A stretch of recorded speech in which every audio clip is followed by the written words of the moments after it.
KJ here for day 11 of the Lori Daybell trial in the afternoon. As many of y'all recall, they took their lunch break about 7 after the hour. So Nate hasn't said anything yet. So just to kind of recap, we had a pretty tough morning. I want to thank everyone in the chat that was respectful and nice and helpful to everyone. The Rays in here, thank you all for being here. You know this channel is for you. 2 years of everything that we've gone over and been through. And how many times, Rays? How many times did we ask each other what were their causes of death? We both know that it was going to be homicide, but we didn't get a direct answer on Tylee, but it was ruled a homicide. JJ, it was asphyxiation. Someone tried to correct me on me saying that, but the way that Nate had put it on there, it was asphyxia with the I on the end. So that's why I was saying it the way I was. I do know what asphyxiation is. It's also what they say happened to Tammy Daybell. Again, we're waiting on Nate eating, and if y'all see anything, any bots, any derogatory language, or anyone being very disrespectful or crappy, please ignore them, report them, or block them. Also, Race, thanks again for all your help with all the people on here that might have questions that I'm not able to answer. Y'all know it. I don't have all the answers. Never did. I've always counted on the Rays to help me get justice through understanding. So I just want to thank y'all again for actually going down a road of watching a criminal trial, a high profile, the most high profile trial I'll ever in my lifetime ever get to see anything about. The way in which we're having to deal with this because of no cameras in the courtroom. The fact that many want to see it this way, or maybe themselves, they're looking at the live tweets. The bottom line is we'll get the audio later. That will be the full meal deal for each day of the Lori Daybell trial. A lot was learned this morning. My head is still swimming about this GHB stuff that I don't really know much about. I know I'll probably do a little research on that. I appreciate everyone letting me in on that earlier. They found levels of that in JJ's body. They could not determine through toxicology, other than there was some ibuprofen, but even then they say that can be naturally occurring in a body. So again, we all have a different way about us that we deal with stuff as a graphic and emotional. KJ does my way and everyone else does their way. I hope you understand that I have all respect and honor for the victims and the victims' family members. I've worked on this for over 2 years. I've given my time, my money. I've made friendships along the way. I've met victims' family members. This means a lot to OKJ that you would join me in this endeavor. So we're waiting on Nate. Hello, Jody Allen, Karen Byard, Just Looking, Olive, American Pie, CIM. Thank you for all the hearts earlier as well, y'all. Red Rose, Julie Coe, Private 91, 1971 ACR, Renee, hello, Vintage Mama of 3, Mabel Quintinelli, Paisley Dreams, Angela L, Dog Mom, Grammy B, Chris Arnett, Ethan Smith, Kim Harris, Kimberly Sisk, Miss Milky the Clown 1, Raisin, Jay Hughes, Moose Girl 08, and Danny B, Strawberry Maj. Y'all, thank y'all. Beach Lady, Tina Reddington, Trevor Levesque, CC Johnson 67, April Gann, Butterflies to Angels, Sheila Balker, Harley 62, Nicole P, Lori Colley, Tanya C, Tracy Dale, Candace Parr, Elba Lopez, True Court and Crime Junkie, Barbara Meyer, Kathy Barella, Bullseye, Beach Bum, Barbara Porter. Thank y'all again for being here. I really appreciate that. And for anybody that really don't know much about OKJ, there's really not a whole lot to know. The bottom line is I do, I am a little different. I think we all are. You are the only you're ever going to be. I hope I don't disturb you too much with the way that I do things. Again, we are going to go through this together. This has been really tough. I went to go to get me something to eat when I got off earlier, and I couldn't bring myself to eat anything. So I guess the question is, did Lori enjoy her lunch? Huh? Y'all think Lori enjoyed her lunch? Y'all think she got her sack lunch? Was she thinking about what that dang Dr. Warren was saying about how her children were found? Because she sure wasn't looking at the monitor. And then she tries to cry and wipe her eyes with a tear. Give me a break. The woman never shed a tear for nobody but herself. Ethan Smith, Anne-Marie Atherton, Pookie. Y'all, what do y'all think about Lori? Huh? What do y'all think about her crying? I don't think she was crying. She's trying to tell Summer yesterday, in the middle of Summer trying to understand about Tylee and JJ's murders. No one has ever seen me cry on the floor. Give me a break. The woman was giddy every moment of every bit of it.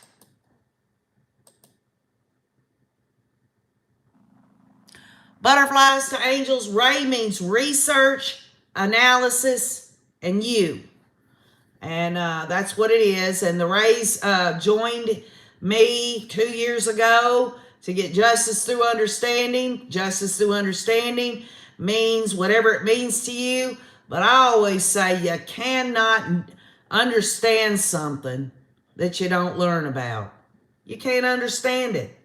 You can't understand something you don't know. Nana says Lori is pure evil.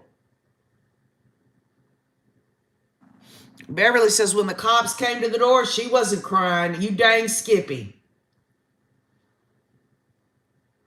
CIM says, I hope she got peanut butter and jelly and no jam. Strawberry red jam with chunks.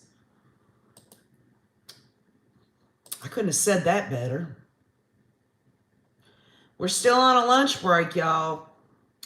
Nate has not said anything. I did see in the live chat as I was coming on here, someone said, now I can't confirm it, maybe it will be confirmed, or maybe you can confirm it, that Kay and Larry Woodcock are back in the courtroom. I don't know if that's true or not. Jill Schneider says, after this morning, I can't even wrap my head around this. Jill, this triple murder case, in the way in which it is being presented to the public, the ins and outs, the specificity of every bit of it, you will never in your lifetime ever run across anything like this again. Ever. Hopefully. Jessica K says, yes, they are there. CC Johnson says, yes, they're there. 1979 ACR said, saw Kay and Larry.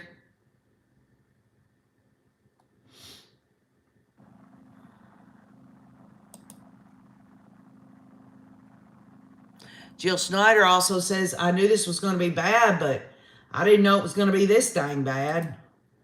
Folks, every time we think especially the Rays on here, we thought we had our ducks in a row, didn't we, guys? We thought that we had the lowdown, and we do in some ways, but there are a lot of unanswered questions. These cult members that went on the stand, Zulema, David Warwick, Melanie Gibb, there are a lot of things that the Rays and I would have loved to have asked that are never going to get answered.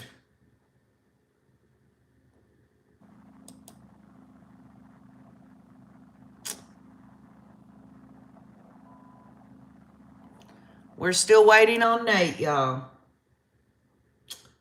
Thank you, daughter of Scotland. Sarah Schultz says, this has been the worst crime I've ever followed. I mean, can y'all believe what we've been hearing? This is day 11 of testimony. That's not including voir dire and jury selection. And 1 minute we're hearing Kobe, the next we're hearing Summer.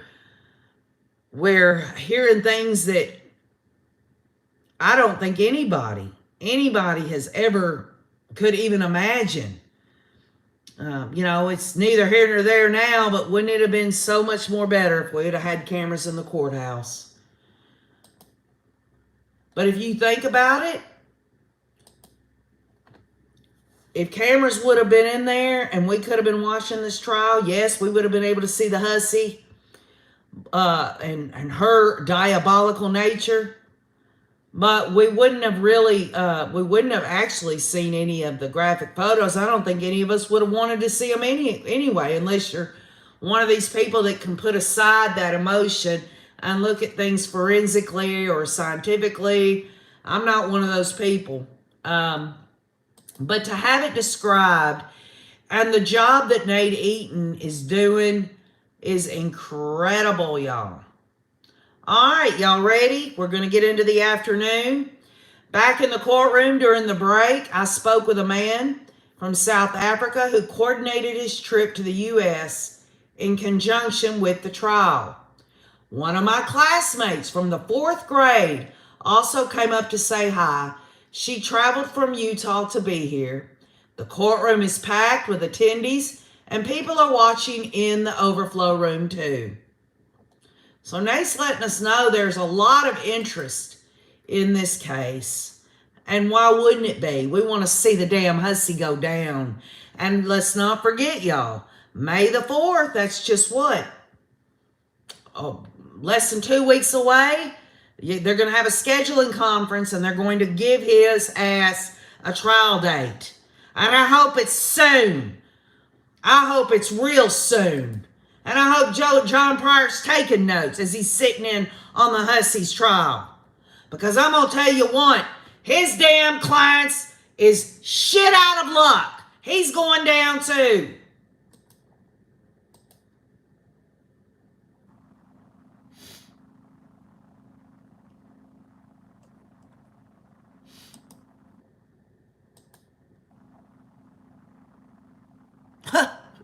Stacy, sometimes I get in trouble with my colorful language, but what I've always told the Rays is it's not really per se in my mind. I don't consider it profanity, even though it is. I call it colorful language.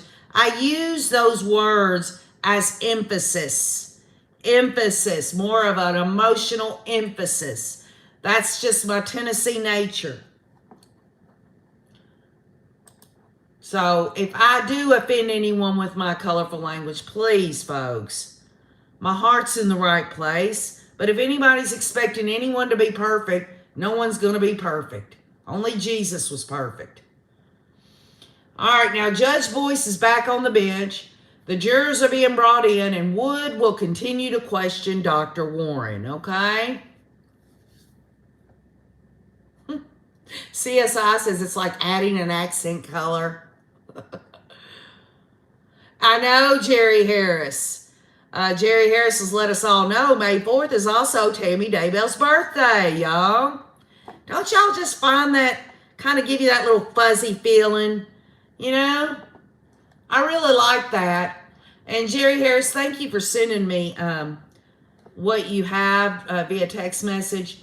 I've been so busy. Sometimes you'll hear back from me. Sometimes you won't. Please don't take it personal.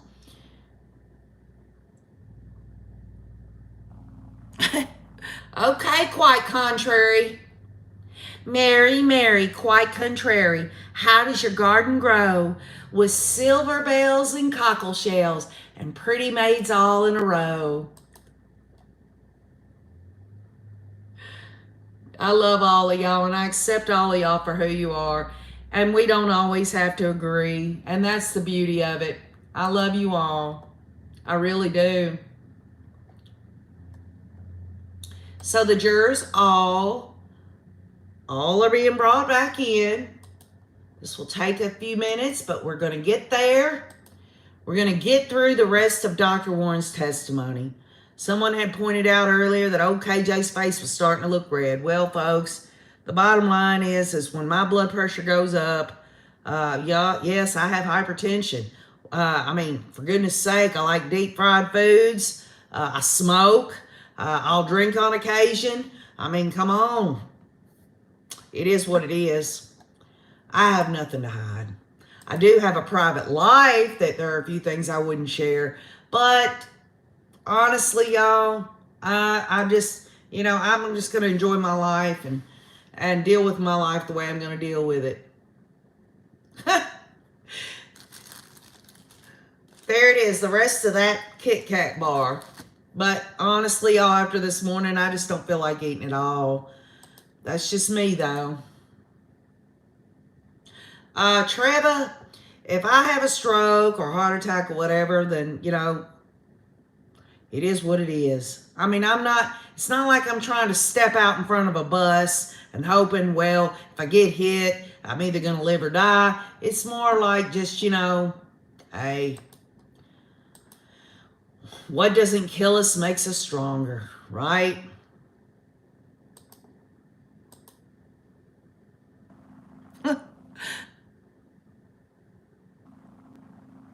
Yeah, Marilyn. I mean, sometimes I think, and I understand there's danger zones in blood pressure readings. I keep a close eye on mine. But sometimes I think people, we're all originals. I mean, yes, we all have a heart, lungs, all these inner organs. We have skin, we have eyeballs, we have hair, we have, you know what I'm saying? But our DNA is our own, and our metabolisms can be on a wide-ranging scale. Sometimes I think people are just more high-strung. It's a lot like, I don't want people to get me wrong when I say, comparing human beings to dogs, because humans are, humans created by God, and the animals were too, but you know what I mean. But anyway, what I'm saying is there's the little dogs that jump around, like the Jack Russells, and then you got maybe the lap dogs that just like to lay there. I think people are just made, all people are made differently. And honestly, I sometimes believe that Big Pharma throws too many pills at too many people. But with that said, I also believe there are medications that help people have better quality of life. It's a two-edged sword. Now, Wood begins asking Dr. Warren about homicide by unspecified means.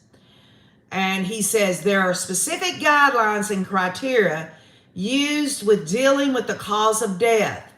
Number one, it has to be objectively suspicious circumstances. Dismembered body, body is burned, body is buried out of sight, and others. Y'all think that's suspicious?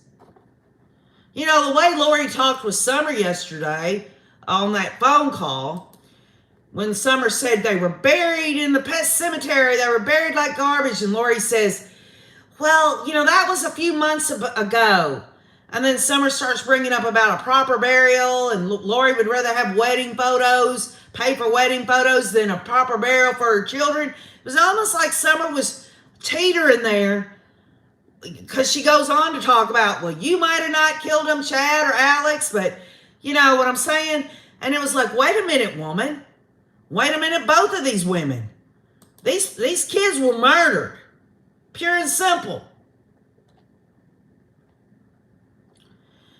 The case clearly fits one of these specific guidelines, says Dr. Wood. And number two, no findings at autopsy to explain the death would be another reason. So number one, you have an objectively suspicious circumstance. Number two, no findings at autopsy to explain the death.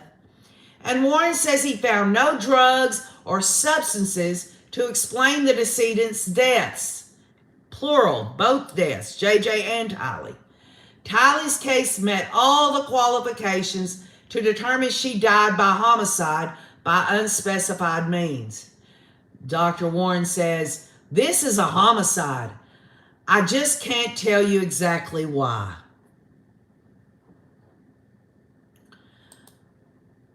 And you know what, y'all?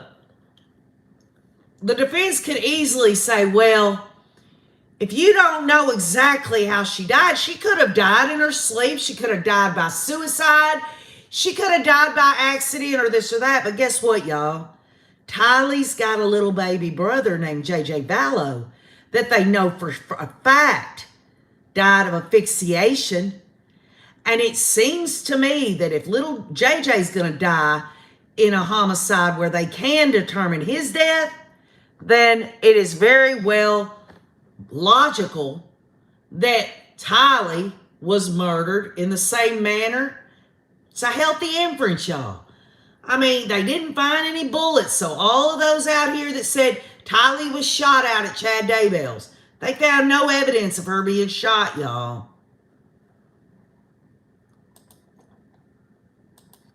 That answers a question for me.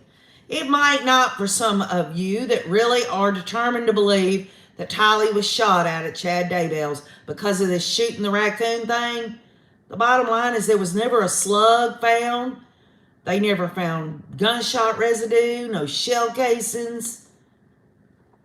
And then, you know, you might just be determined, well, maybe they dug it out of there to hide the evidence. And, you know, that's a possibility considering how diabolical these people are, but really, I think it's highly unlikely.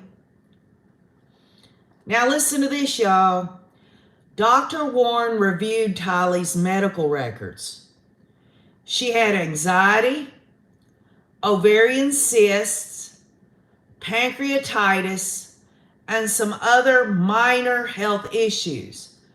Wood asked if anything in her medical history would cause a reason for her death, and Dr. Warren responds, no, not in my opinion.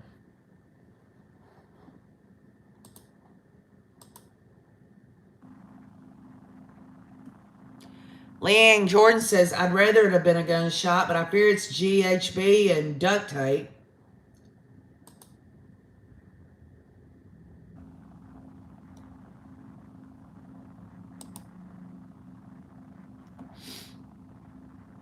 So, y'all, we've gotten the lowdown on Tylee's medical records. Again, she had anxiety, and I would have anxiety if I had a mother like that. And the mother taught me from a very young age that I'd been molested when there was absolutely no proof and it had been investigated. And there was a report that said that it looked like Tylee had been coached. I have no explanation as to why Kobe Ryan said he felt like he'd been molested. I don't know what their definition of that is. He's never come right out and said what it was.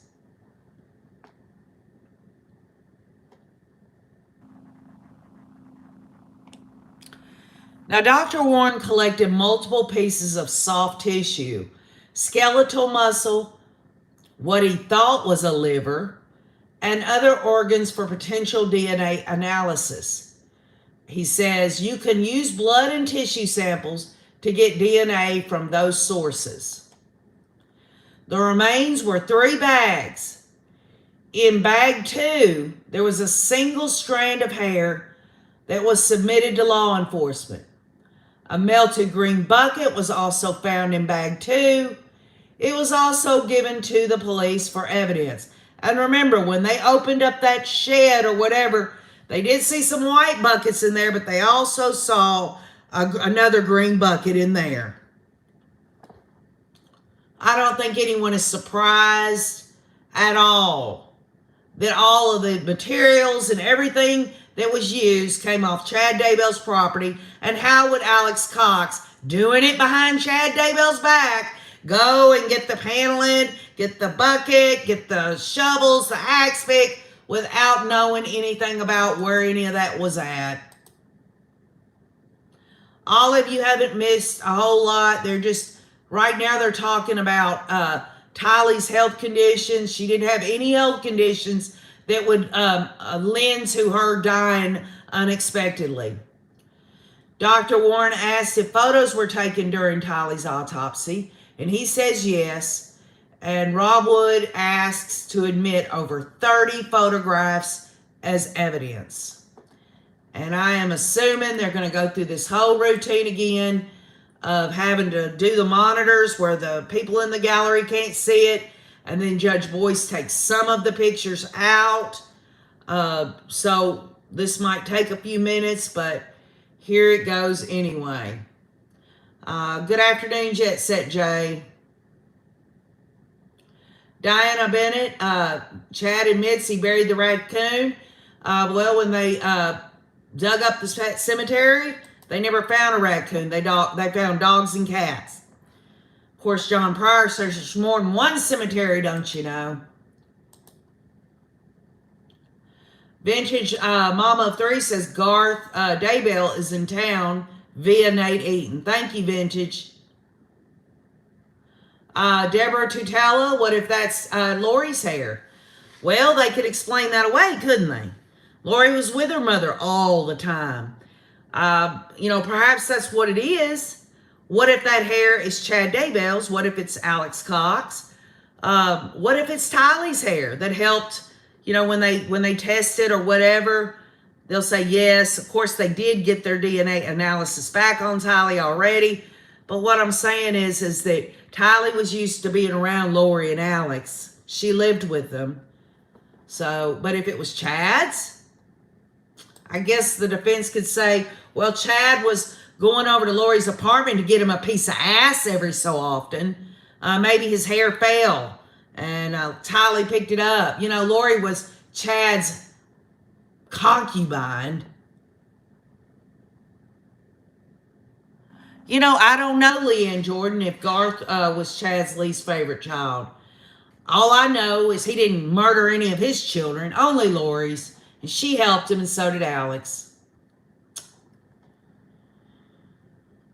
Now, Larry and Kay Woodcock are in the courtroom this afternoon. Larry told me it's hard to be here, but it's hard not to be here, too. They want to be here as often as they can.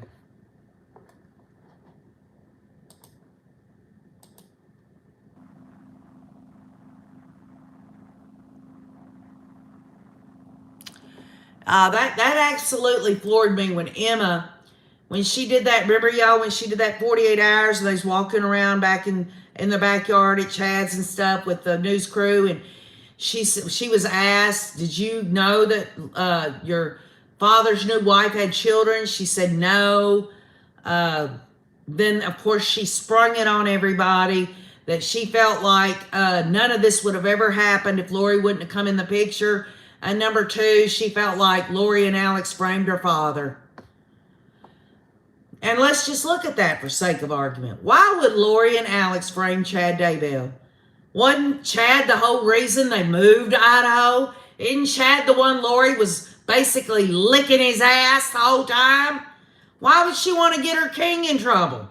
Alex believed everything Chad said. Hell, he's in a damn blessing with him, and Chad's crying. Alex thought Chad really was the real deal. 100%, y'all.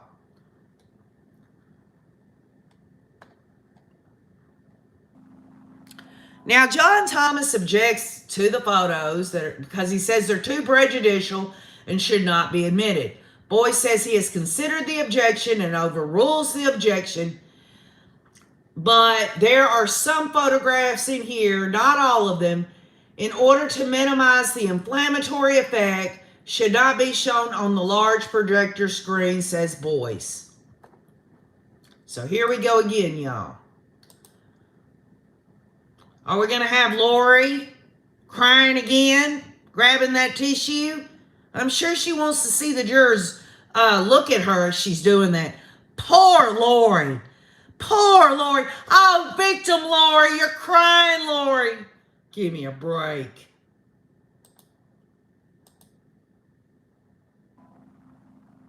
MJ says all these people are mental. I'd say they're more than mental. They're evil. That's what they are. evil acts, evil deeds. They made a conscious decision. Doesn't matter why. Does not matter the motive behind why they made the decision. It doesn't. The fact remains they made a conscious decision to murder these people. Should it matter if it was crazy-ass cult beliefs, whether they wanted the money, whether it was all of that? Doesn't matter. The fact is they broke the damn law and they're going to go to prison the rest of their life. Hopefully Chad will get the death penalty.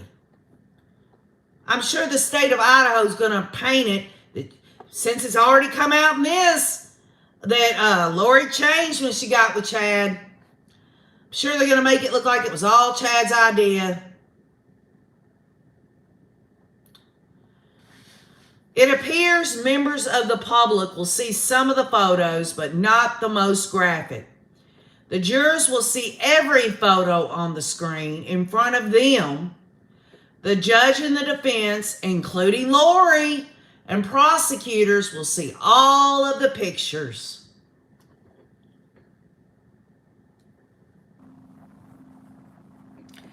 Y'all think Lori's going to be looking at her sweet Tylee?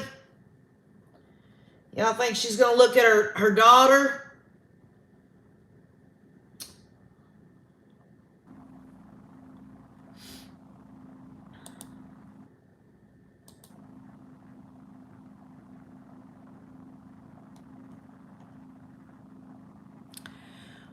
We are shown the first photo. Wood asked Warren to describe it. Wood has asked Warren to describe it, and the doctor says the remains came in 3 separate bags. This is labeled 1 of 3, and you can see there's a red seal through the zippers of the bag. The seal is to preserve evidence.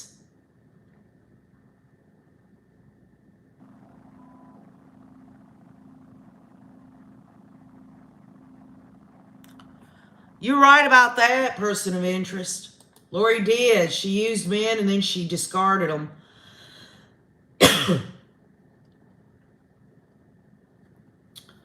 So again, y'all, they're looking, the gallery's actually able to see this first photo. There are 3 separate bags, and this is the first of 3 bags. They're showing the red seal. The red seal is on there to show that it has been preserved evidence.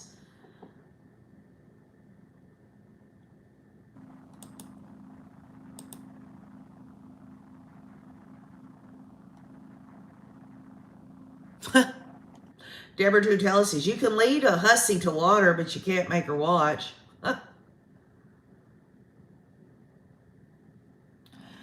The next image is a close-up shot of the red lock on the body bag with Tylee's case number written on the lock.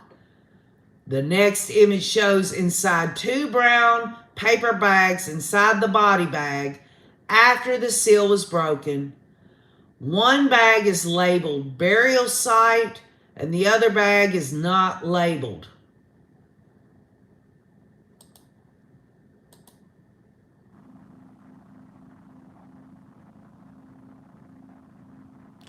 I agree with that, Amy Mentor.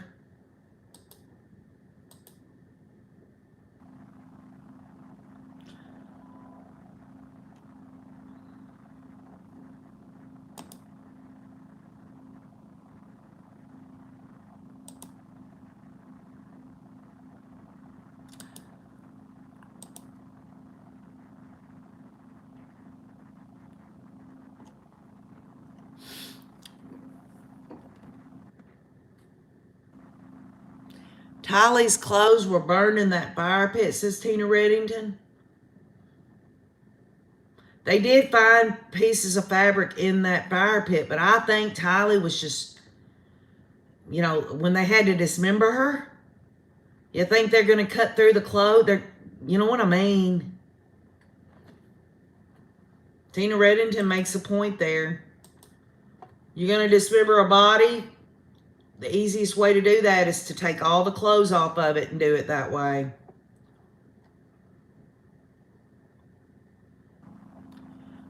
We will not be shown the next few images.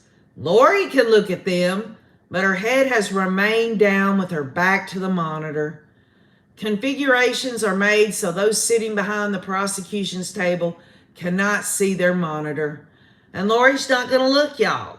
Lori's not going to look. Why would she? She don't want the jurors to see her looking at her dead daughter and not having any reaction at all. And this whole bullshit that she was crying and wiping her eyes earlier, that's because her ass is grass. That's what she's crying about. She ain't crying about her kids. She's crying about herself.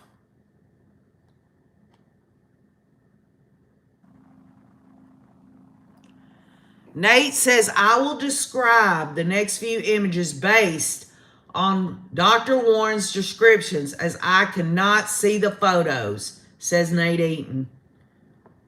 I think Nate Eaton's doing an incredible job. Don't y'all agree? He's really put a lot of time and effort into this. I don't know how he does it. Goes all day in court and then does his courtroom insider later on in the evening every damn day. The man is incredible. Very dedicated journalist.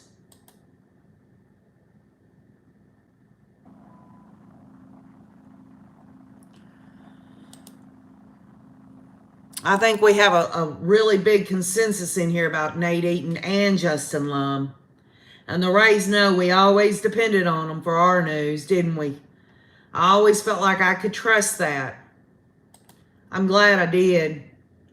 I'm glad I went that route. Tracy Dale says, Nate is a fantastic journalist. Private 91 says, yes, absolutely. And Marilyn gives a heart to Nate. I know John Shepard. He was talking about on the Courtroom Insider, I don't remember how many days ago it was, but I think he said his wrist or his fingers or something was hurting him pretty bad. Miss DMC says she thinks Nate seems to have a lot of integrity. We're waiting for a description of photos that the gallery and Nate cannot see, but he's going to try to type out whatever Dr. Warren says. Yes, Marilyn, Justin Lum is awesome. Him and Nate Eaton both. I hated to see him have to go back to Arizona, but he had other stories he had to cover. And, you know, he covers a lot about missing people, also the homeless and stuff. He has a lot of outreach toward good things. He's a voice for a lot of diversity, too. All right, y'all, get ready for this because I've got to start talking it. This is a description from Dr. Warren that Nate Eaton is transcribing in this tweet about a photo that the gallery cannot see, but the jurors can see it and Lori's team and the prosecution can see it. This photo shows charred remains with clumps of mud, dirt, soft tissue, and bone that were inside the body bag. The next image shows what was in the commingled clump of charred tissue. Dr. Warren says on the far left is a sacrum with decomposed tissue with black and charring. The right and left hip bones are in the remains with part of a femur. There are also fragments of small bowel found within the commingled remains. The photo also shows some small bones and cartilage. This was a 16-year-old girl, y'all. They'd had her whole life ahead of her. And this is what her mother did to her. And I don't give a damn whether or not Lori was there doing it or not. Anything that Chad, Alex, and Lori did, whether they were there, hands-on or not, it's a conspiracy to commit murder. Lori has been charged with first-degree murder of Tylee and JJ, along with conspiracy to commit murder. That's right, dodging bullets. No hands. All of the skeletal remains were sent to the FBI for testing. The next image is still bag 1 of 3 bags. This shows charred and decomposed soft tissue. On the right are blackened chunks of material determined to be clumps of mud, ash, and rock.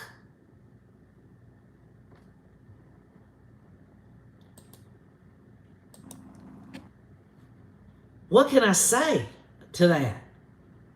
Well, I mean, really, what can I say about that?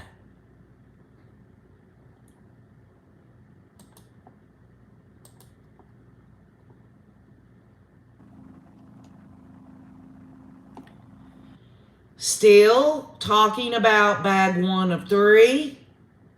The next image shows what was in the paper bag labeled burial site. There are multiple charred pieces of bone and other debris.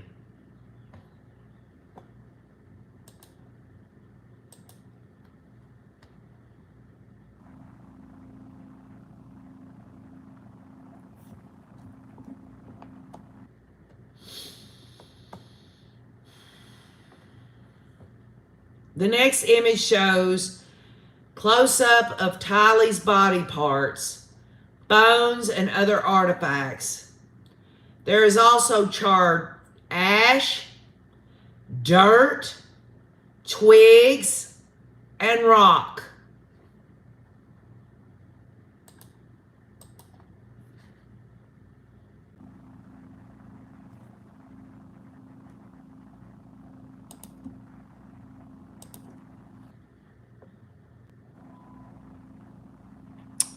Yes, I do, Susan Purdy. I wish they would force her to look.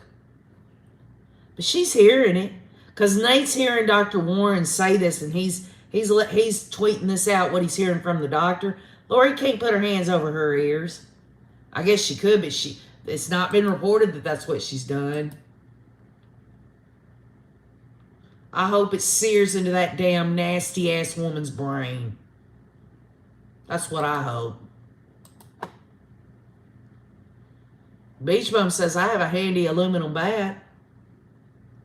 Yeah, that aluminum bat that Alex and Lori and Tylee and them all, they come up with this story. Not 1 ounce of DNA of Charles Vallow on that bat that Charles Vallow was swinging around and hit Alex in the head with.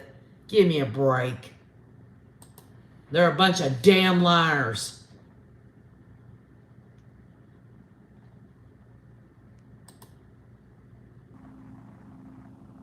Amika Cream says they need to make Melanie Gibb and Zulema watch these images. Oh, I'm sure now that Melanie Gibb and David Warwick and Zulema and all them are pretty well unscathed and they get to go home. They don't get put in jail cells for their part in any of this. If for nothing else, accessory after the fact.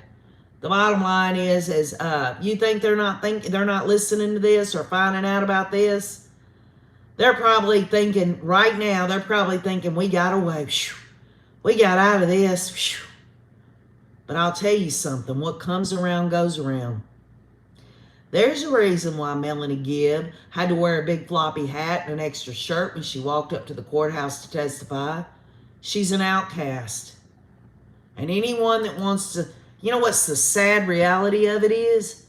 These people are still active members of the Church of Jesus Christ of Latter-day Saints. They were active members back when all this shit went down. Tells me everything I need to know.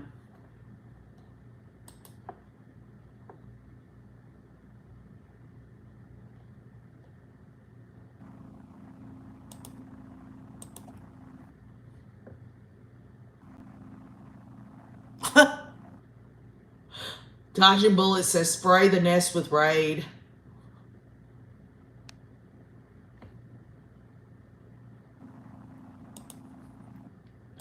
Y'all have such a way about yourself. Yeah, LaDonna, David Warwick is complicit. It's just such a coincidence, is it not? He has this horrific dream. Same night JJ's murdered. Give me a break. Give me a break. The next image shows bag 2 of 3. How it was received as a suspected female. The next image is the lock on the body bag showing that it was intact. The next image shows what Dr. Warren found once the bag was broken open. Dr. Warren says there are large masses and clumps of, it's hard to tell, but there are clumps of tissue. You can feel the bone on the largest mass of commingled tissue. There is some green discoloration. The green is from the bucket found with the remains.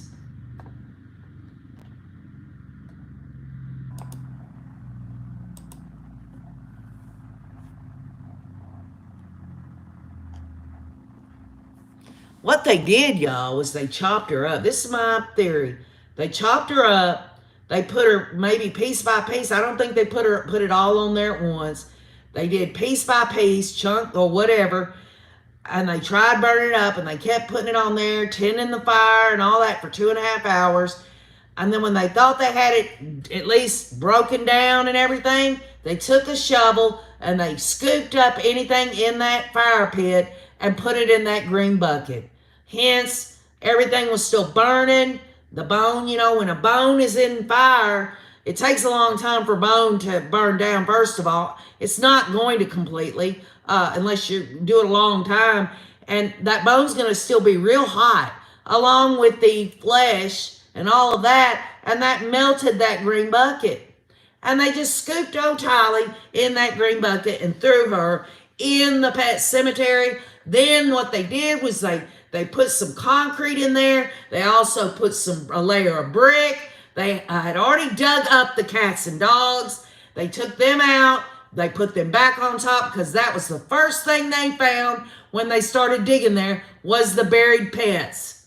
That shows you the diabolical nature of evil trying to do this shit in darkness.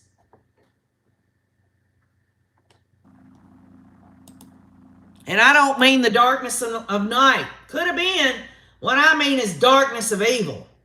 The next image is from bag 2 of 3. There are more charred remains along with brown paper bags. One is sealed with tape.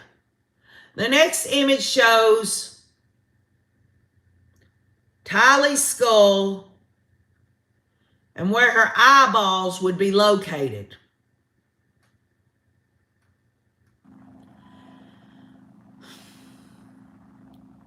There is charring and dirt on the skull. Dr. Warren describes a large fragment of her cranium. There are teeth, blackened and charred, but there are still some teeth intact. You know what I think they should do? They should give Tylee's teeth to Lori and tell her to put them under her pillow in her prison cell. She spends the rest of her life and wait on the Tooth Fairy. And the Tooth Fairy ain't going to come and bring Lori any money for Tylee's murdered teeth or anything like that. What the Tooth Fairy is going to be is some woman down in pod 7 over there. It's going to come in there and it's going to dang knock Lori's damn freaking veneers right out of her damn mouth. That's what I say. You think about the money Lori must have paid for her veneers. And yet she wants to burn up her daughter's teeth along with everything else of her daughter. Miss DMC, I think they did. I think they dismembered her. They were not going to put, Tylee was 16 years old. She wasn't, she was a big girl. How are they going to roll her out there and throw her whole body on that fire pit in the middle of the daytime? I think they chopped her up in that damn shed. They concealed themselves in there, chopped her up, maybe had a wheelbarrow, put some sticks or something on top of her, pieces of her, and rode it out there to the fire pit. That's what I think. I can't confirm that. But it's damn absolutely pathetic that all these people that lived around them, and Wayne and I have been there, nobody saw anything. They might have seen some fire or something, but they didn't notice anything weird. They didn't smell anything. It's crazy.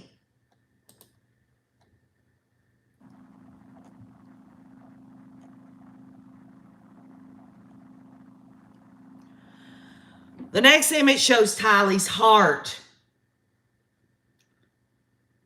Right in the middle of the picture. And on both sides of the heart are her right and left lung. They were still attached to each other, y'all. Tylee's heart and lungs were still attached. Oh, we know when we say, we have a heart for someone, we love someone with all our heart. Well, let me just say this. Tylee and JJ loved their mother with all their heart. With every breath that Tylee breathed in and out of those lungs of hers, she trusted and loved her mother. You just let that sink in. The heart and lungs are both significantly shrunken. They're disrupted. They're burned. They've fallen apart. Dr. Warren describes the next photo, which shows a close-up of Tylee's charred heart. There is decomposition and it's fallen apart.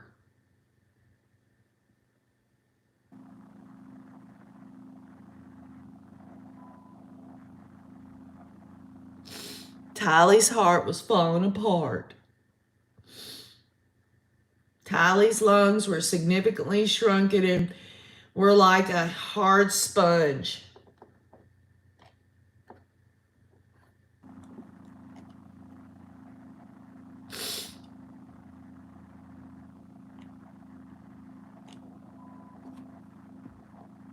One kidney was identified. Dr. Warren is now describing that photo, and the kidney was charred. The next image is bag 2 of 3 after it's been cleaned up. The organs have been removed, but all the bones remain. Dr. Warren describes a scapula, long bones, and multiple rib fragments.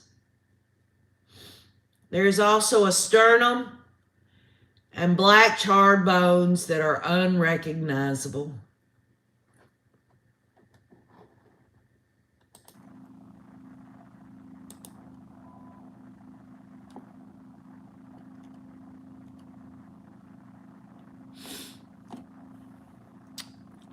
I can't help it. I don't want to think about this, y'all. I don't. But there had to be a moment. There had to be a moment, or a possible moment, that Tylee or JJ both, maybe their heart was broken before they died. The one person that they loved so much.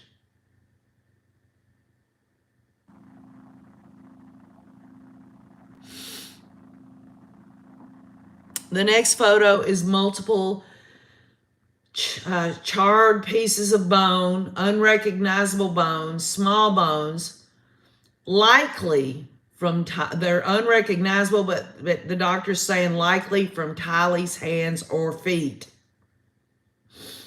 These were all in a brown paper bag.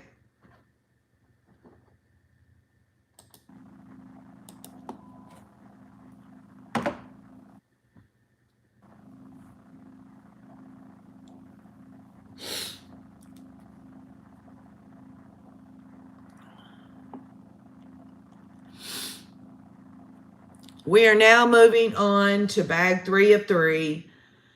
Dr. Warren says inside this bag were 5 smaller paper envelopes. Boy says from this point forward, the photos can be projected on the big screen so we will all get to see them, says Nate Eaton. The monster never deserved these children, says MJ.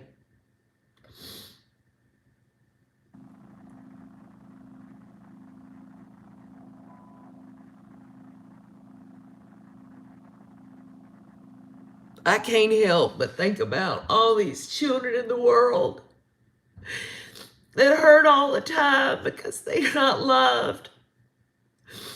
And all the heartbreak that people have, all the terrible things that happen in this world. And I would give anything in this world if people could just be at peace and happy.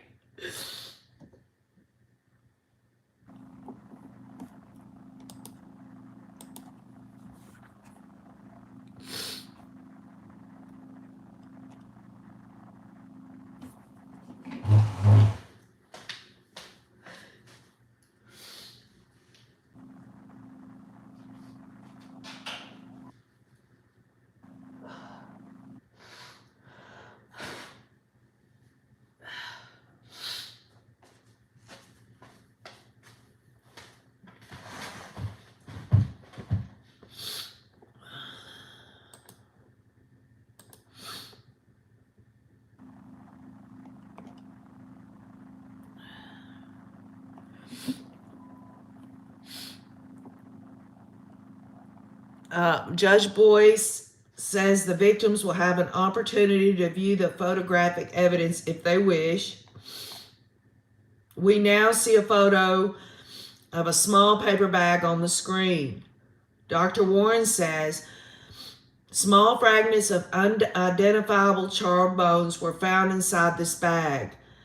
The next photo is another small bag sealed and labeled Fire Pit B. Small fragments of charred, unrecognizable bone was inside this bag.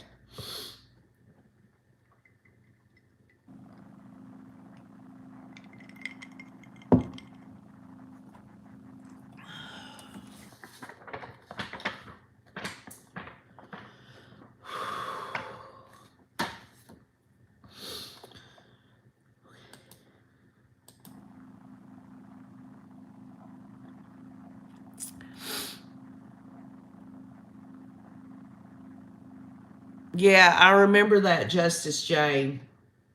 It was Tammy's sister that was able to point out the pet cemetery.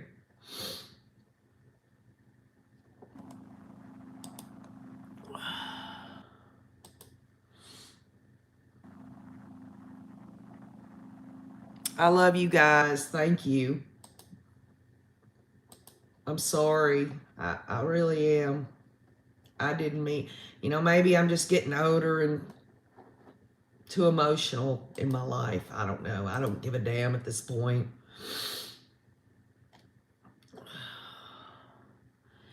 The next photo shows a bag that contained small pieces of unrecognizable bones. The following picture shows another bag that contains even more small, charred, crumbling, unrecognizable bones. The final photo shows another small bag labeled suspected organic matter. There were small charred pieces of soft tissue in the bag.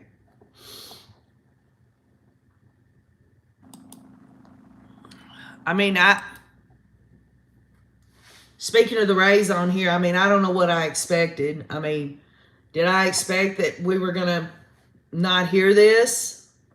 I guess in a lot of ways, I have to confess that I wasn't thinking that we were actually, I knew we were going to find out answers about their cause of death, or at least an answer, whether it was undetermined or what, but I didn't stop to think that we were going to have to deal with it. I wasn't going to have to,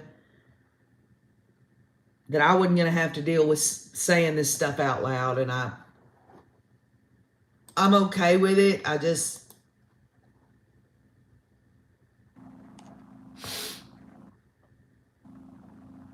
All right, so Rob Wood has no further questions for Dr. Warren. John Thomas will now cross-examine the pathologist.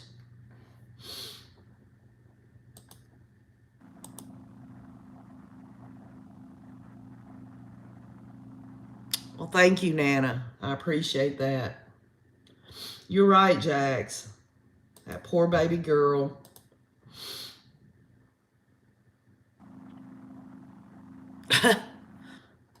Right? Wonder what John Thomas is going to ask. Could this be somebody else? Give me a break. Is there a possibility, Doc, that Tylee and JJ weren't murdered at all? Give me a break. John Thomas asked Dr. Warren about his medical degree and where he went for his undergraduate work. And Warren responds that he went to Stanford. Is that good enough for you, John Thomas?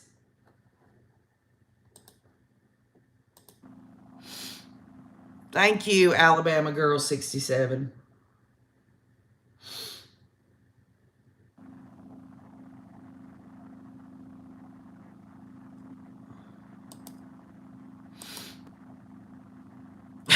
Badger's saying it's amazing that the defense is asking anything. I would say Stanford University would be a pretty damn good place to go to school. Dr. Warren explains that he completed 3 different fellowships as part of his training.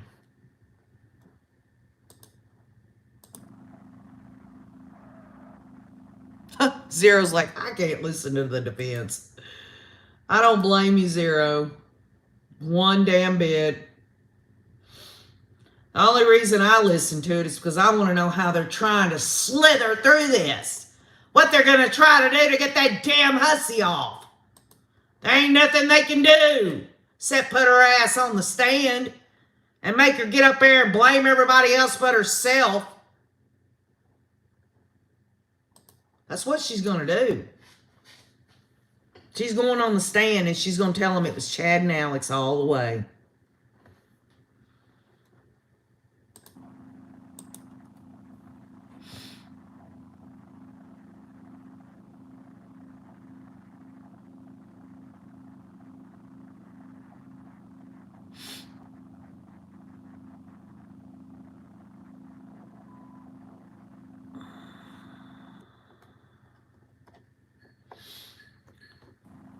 John Thomas asked if the Ada County Coroner's Office is independent of law enforcement, and the Dr. Warren says his office works with them but not for them.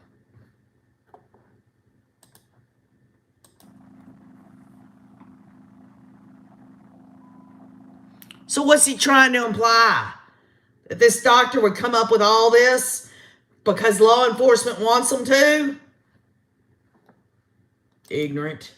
Stupid. After hearing what we've heard today, I don't have any freaking patience for John Thomas, y'all.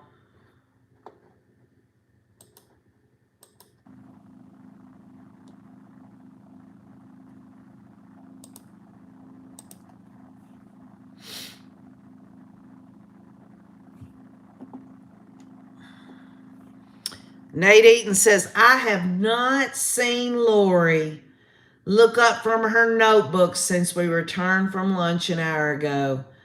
Well, I sure would like to know what she had for lunch. I bet she munched on down, don't y'all think? You think Lori ate her sandwich, her peanut butter sandwich with her chunky strawberry jelly on it? You know, these people that get put in jail and in prison, they don't get many pleasures in life. But the one thing they really look forward to, and it don't matter if it looks like freaking vomit on a damn tray, they're going to find a way to enjoy it because they don't get any joy in jail. So you make no mistake, Lori, whatever they fed her today, she probably had a damn orgasm eating it. She ain't getting no pleasures in this life, sitting in a damn jail cell.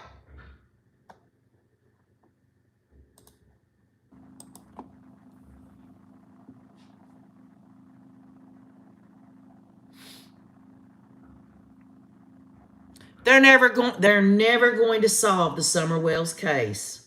I haven't looked to see what updated. If you're going to sit here and tell me that they found her, I'll freak out.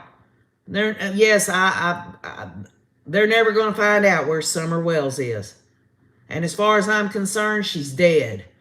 As far as I'm concerned, what happened was her parents was doing all kinds of illicit stuff. People were coming in and out of their house. Maybe someone they didn't know very well was with someone they did know who was very well. And they saw that little girl and they came back another day and they snatched her. That's what I think.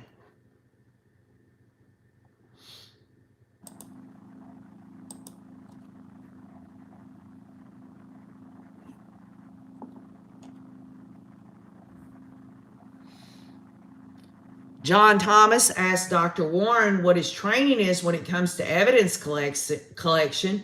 And Warren says during one fellowship, he was trained on how to get nail swabs, fingernail clippings, getting clothing off body, etc.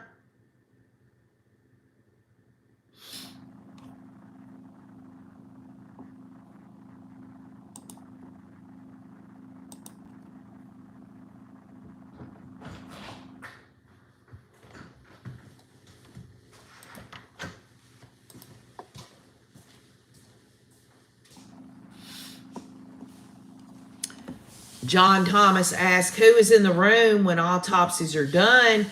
And Dr. Warren says during this case, he had 3 technicians helping him. Rob Wood, 2 Rexburg police detectives, the Fremont County coroner, and a Fremont County detective were also there.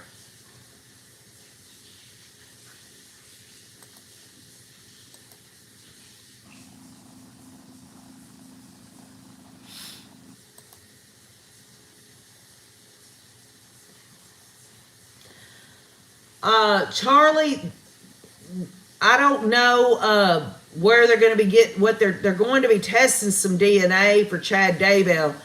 I do know in this case they've talked about Tylee's DNA on the pickaxe, but they don't say any other type of DNA other than when they say they did DNA testing to confirm it was JJ and Tylee.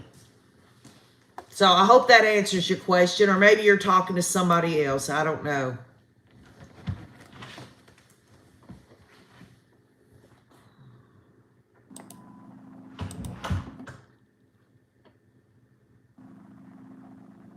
Rest in peace, says Justice Jane, for all the victims. Yes, Voodoo Girl, I agree with that. A DNA expert will probably be called as a witness. I really believe that.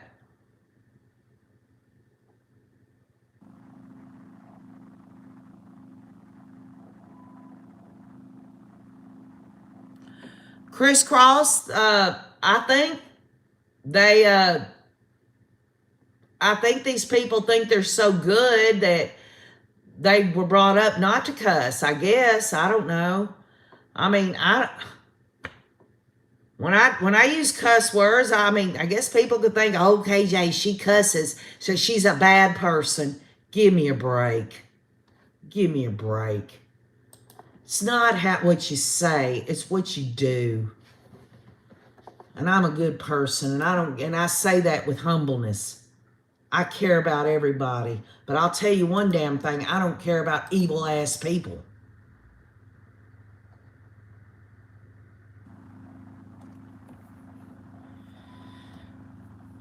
John Thomas asked if an officer or prosecutor is telling Warren what to collect, and he responds that it's a team approach. There are typical things we always get, if we can. We always try to get fingernail swabs, hand swabs, oral swabs. Sometimes law enforcement will ask for specific things.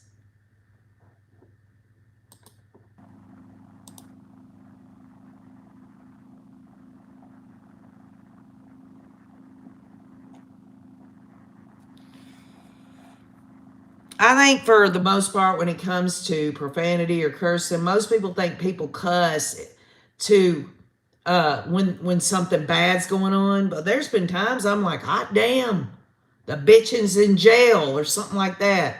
I'm happy. You know what I'm saying? So I guess it's all in if you believe that it's wrong and you believe that it's whatever, bad or evil or whatever, then don't do it if that's what you believe. But you can't put that off on other people, in my opinion. I mean, you can think whatever you want to think, and if you don't want to hear the cursing or the colorful language or whatever you want to call it, then just don't be around the person. Just don't be around them. Then you ain't got to worry about it.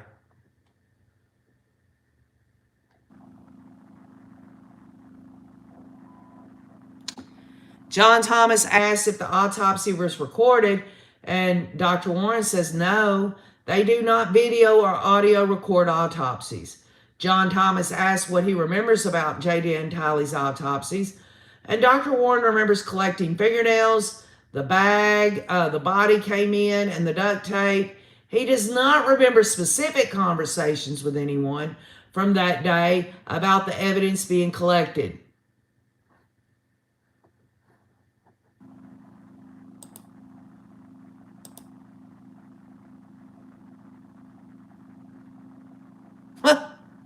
That's right, Stella F. I mean, we've gotten a front row seat to people in this case that thought their shit didn't stink. They acted like they were better than everyone else. And this whole thing that I don't remember where I read it, but it talked about there was only like 95 under, meaning that 95% of people in this world are bad and only 5% are good. They can kiss my country ass. How about that? How about that? Who is any of them to say they're better than anybody else? As far as I'm concerned, everyone's on a level playing field. Everyone deserves to be heard. Everyone deserves to be cared about. Everyone deserves help when they need it. Everybody does. Everybody should be respected unless given a reason not to be respected. And the bottom line is these people out here that want to act like because they got all this damn money or they're from this religion or that religion and that they're better than everybody else, they can go to hell. They can kiss my ass. That is about as ignorant and stupid as a person can be to think they're better than somebody else. That's ignorance in action.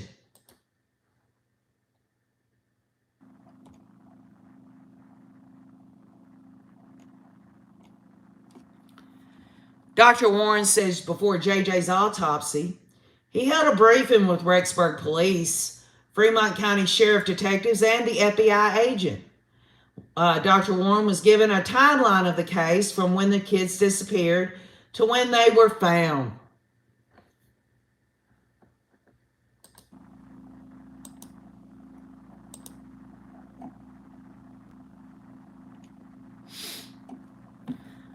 John Thomas asked if Dr. Warren collected inside JJ's sinuses.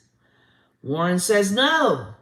And Thomas asked Warren how he came to the conclusion that JJ was smothered with a plastic bag. And the doctor, who's from Stanford, who's got all the freaking dang experience in the world, looks at that dumbass John Thomas and says, he was found with a plastic bag over his head. It was tight, and there were signs of a struggle. Use your damn brain, John Thomas.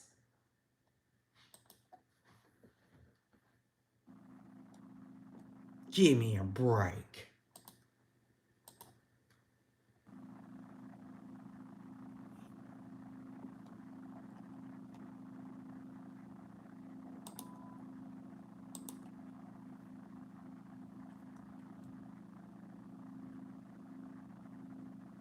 You're right, Britley Cauldron. Tylee and JJ are both with their fathers who love them very much.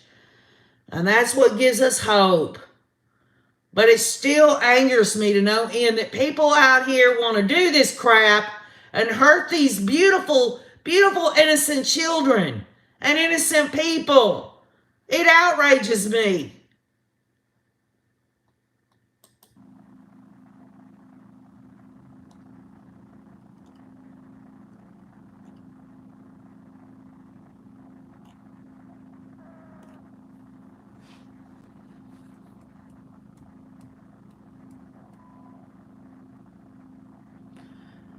That's right. Larry, Kay, and Crusher are listening to this. It's sad.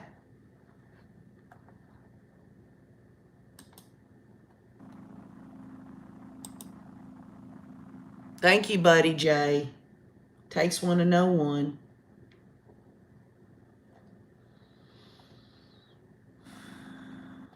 Now, after Dr. Warren told Thomas the reason he thought that JJ had been smothered, and the reason being he was found with a plastic bag over his head and it was tight and there were signs of a struggle, Dr. Warren continues to say, you find zero reason for them to be dead, then it's reasonable to conclude that it was the cause of death. Thomas asks why Dr. Warren didn't swab JJ's nasal cavity, and Warren says he would never do that in these types of circumstances. And Thomas says, well, y'all, this is what Thomas says. He says, I'm going based on things I've seen in movies. And you know what Dr. Warren says back to him in the courtroom? That's scary. Can y'all believe this shit? John Thomas is asking him about swabbing JJ's nasal cavity, and the reason he said that to Dr. Warren is because he says I'm going based on these things I've seen in the movies. And the doctor looks at him and says, that's scary.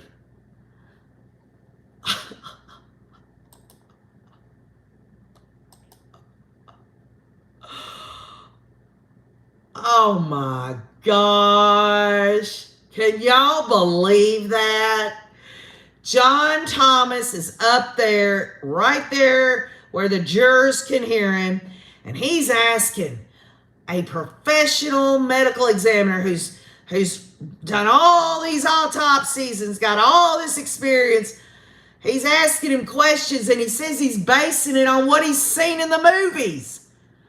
Give me a break, y'all. Is this guy for real? Betty Boop says, is this the movie Dumb and Dumber? Amazing Lynn says, what the hell does Hollywood movies have to do with this damn case? Give me a break, y'all. Now listen to this, y'all. After a feisty back and forth over why Warren didn't swab JJ's nasal cavities for evidence of plastic bag fibers, Thomas says they'll just have to disagree about why it wasn't done. And Dr. Warren says it's never been done with a plastic bag over the head. He says you're not breathing in plastic, you're breathing in air, and that's why you die. It's from not having air, says the doctor. Can y'all believe this shit? I can't believe it. I cannot believe it. The doctor says something so profound. John Thomas is wanting to know if there's plastic fibers in JJ's nose. And Dr. Warren says it doesn't, they've never done that with someone with a plastic bag over the head. Because you're breathing in plastic, you're not breathing in plastic, you're breathing in air, and that's why you die. There's no air. Lord have mercy, y'all. The CSI effect, says Kim DiMaggio. He needs to sit down and end this, says Miss DMC. Dogmon says, Thomas, go back to school. Betty Babe says, breathe in carbon dioxide. Mohawk Mom says, I guess the fool doesn't know what CO2 poisoning is. We're living in the twilight zone, says MK. Ivy says he woke up one day and said, I want to be an attorney.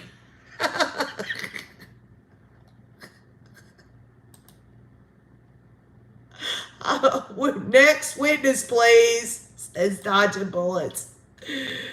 Oh my gosh. Oh goodness. Yeah, you know what he should have done?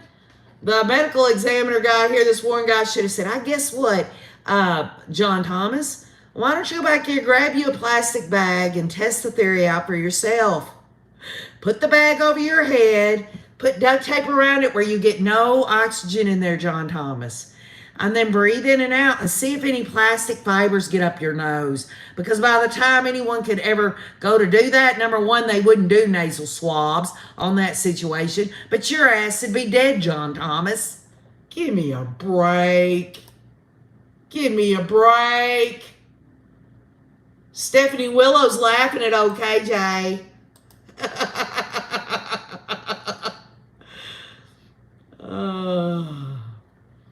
Now John Thomas asks about the bruises found on JJ's body and if they looked fresh.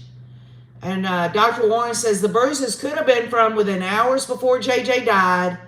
Thomas has no further questions, and Dr. Warren is released from the witness stand. Thomas says Dr. Warren may be recalled, so they asked Boyce to keep him under subpoena. He is excused as a witness for today.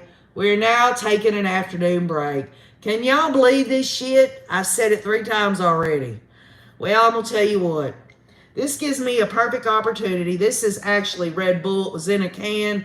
It got a little warm, so I added some ice cubes to it. This is not an alcoholic drink. If it was, I'd tell you. The bottom line is I'm going to raise my glass to all the rays and all the people on the live stream today.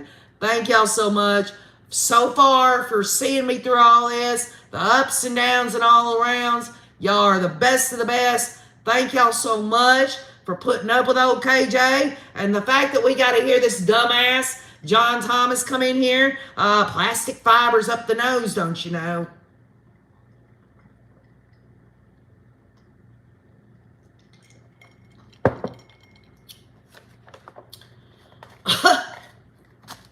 We Do Recover says, we love you, KJ. I like your name, We Do Recover. That's a cool name. Stacy Handling goes, cheers. To your health, says Maria Page. Cheers, says Olive. Cheers, says Kauai Mom. Just look at his cheering. All got my hearts. Y'all make me feel so much better about what we've had to deal with today. Thank y'all so much. Means everything to me. Thank y'all.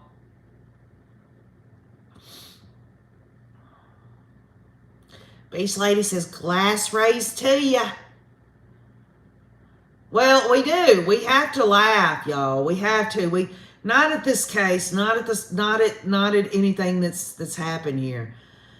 But these stupid ass people that thought they was going to get away with this. These dumbass damn defense attorneys. Oh, I know. Well, I'll tell you what. For everything that y'all say, and out of the kindness and the kind words of your heart about OKJ, you need to understand something. You're just as special, if not more special. I can tell you that right now. It takes someone to know someone, and I appreciate it. I really do. We are waiting, and while we're waiting, y'all, I do want to get to a couple of y'all's comments on things so that I'm not going to go off the deep end. I'm going to smoke my ciggy here. I want y'all to listen now. This is good because these comments, y'all, they say a lot more than I would even be able to really think about.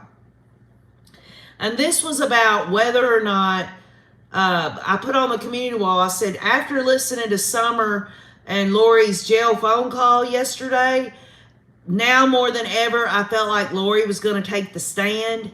Because just the way that Lori acted, she acted so calm and diabolical. Like she wanted Summer to believe that she knew the deal. She just couldn't share it right now. And, you know, she's had 2 years, y'all. 2 years to come up with her bullshit story, okay?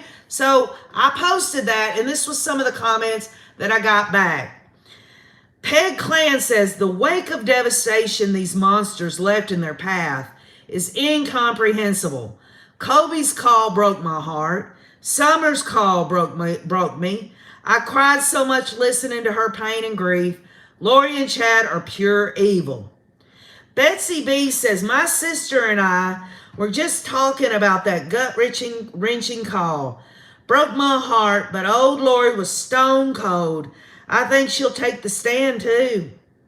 Soraya Lindy says, you know, KJ, I had a falling out with my sister after the fact when she wasn't truthful about her only son's misconduct toward his two younger sisters. I say that because at the time it was going on, my kids were in jeopardy as well. I felt betrayed, but not as crushing and devastating as this phone call of Summer. Just wow. Anna Soar says, that phone call told me plenty. And Summer is more direct and articulate about all this than I would have imagined her to be. Ramla says, this hurts. Really, that phone call. Poor Summer. I understand the feeling a little when a sibling betrays you. It's the hardest experience you can even imagine. But then to find your own sibling murdered her kids, that is very difficult.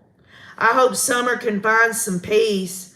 I know what it's like to stick with your loved ones like glue, being the eldest as well. That is your little sister. I cannot imagine sometimes one has to accept that your siblings are people just like you, and they can go make wrong choices. As older siblings, we cannot always take the mantle ourselves. I feel for you, Summer. I hope this trial creates some peace to all victims involved. All sides have lost so much, unfortunately. Barbara Porter says, I believe horrible stuff like this goes on more than we know. Little Lady Di says, that phone call was heartbreaking. There's nothing that can come out of that hussy's mouth that I would believe. Cindy Lou Who says, when Summer and her mom did that interview early on, saying Lori would never hurt her kids, I really thought they had bought into the whole multiple probations BS. Now I realize they were just deceived. That poor family. Gary Smagata says, wowzers, that was one gut-wrenching conversation. Hope Gray says, the why question. We will most likely never get a truthful answer, even if Lori takes the stand. The impact of this horrendous crime, however, I pray will bring a verdict fitting to the overwhelming evidence to convict her on all charges, with or without her testimony. So cold and flat tone in the conversation with Summer. My heart breaks for the tremendous loss of those beautiful children, Tammy, Charles, and Joe. Yin Yang says, heartbreaking and soul-shaking, raw and real, no faking. Summer's pain, I hear her aching. Lori must talk, no more snaking, says Yin Yang, our channel poet. Maria P. says she probably will just say more of the same. You don't know what I went through. My kids loved me. I took care of them their whole life. Jesus is with me. Me. Amando says, I can only listen to that once. I can't hear that again. I cannot even imagine what the family is going through after that. Jesus Christ, comfort them all and wrap them up tight. Praying. Jessica Kelly says, I'm so torn on that. 1 minute I think she won't be able to control her narcissistic self and will testify. Then I'm like, no, she won't be. She won't be taking the stand. She evaded the key answers to Summer and Kobe on the phones. All she ever wants to say is, wish I could tell you. One day you'll know the truth, in the whiny, hussy voice. Helen O'Cleary says, I don't think Lori will take the stand. She has said I can't talk about it. She has said it twice. She thinks she will be proven as a goddess, and Moroni will lift her up out of the chair in front of everyone in the courtroom and say something like, behold, the hero that is Lori, who freed everyone from demons and who will lead the 144,000 on the last day. When nothing happens, she will despair, I think. MB Daltex, I'm listening. Can't even imagine. This is just beyond. Can't even. Am Donmeyer says, Lori's own uncle says he believes Lori and Alex are guilty. He believes the case against her. Nate did an interview with him. Marilyn Pastor says, will be interesting if she does take the stand, and I do not believe it will be for her benefit as she believes it will be. She will not tell anyone else what happened, but she's going to tell a jury? She is as sick as in the head as they come. Lynn Gackstetter says, remember Summer sent a photo and a message to Lori of her and her boyfriend Edgar, saying that Edgar wouldn't have missed? This is referring to Alex not being able to kill Brandon. Summer isn't even close to being a saint. She wanted Brandon dead just as his wife for another day, Melanie, Lori's niece.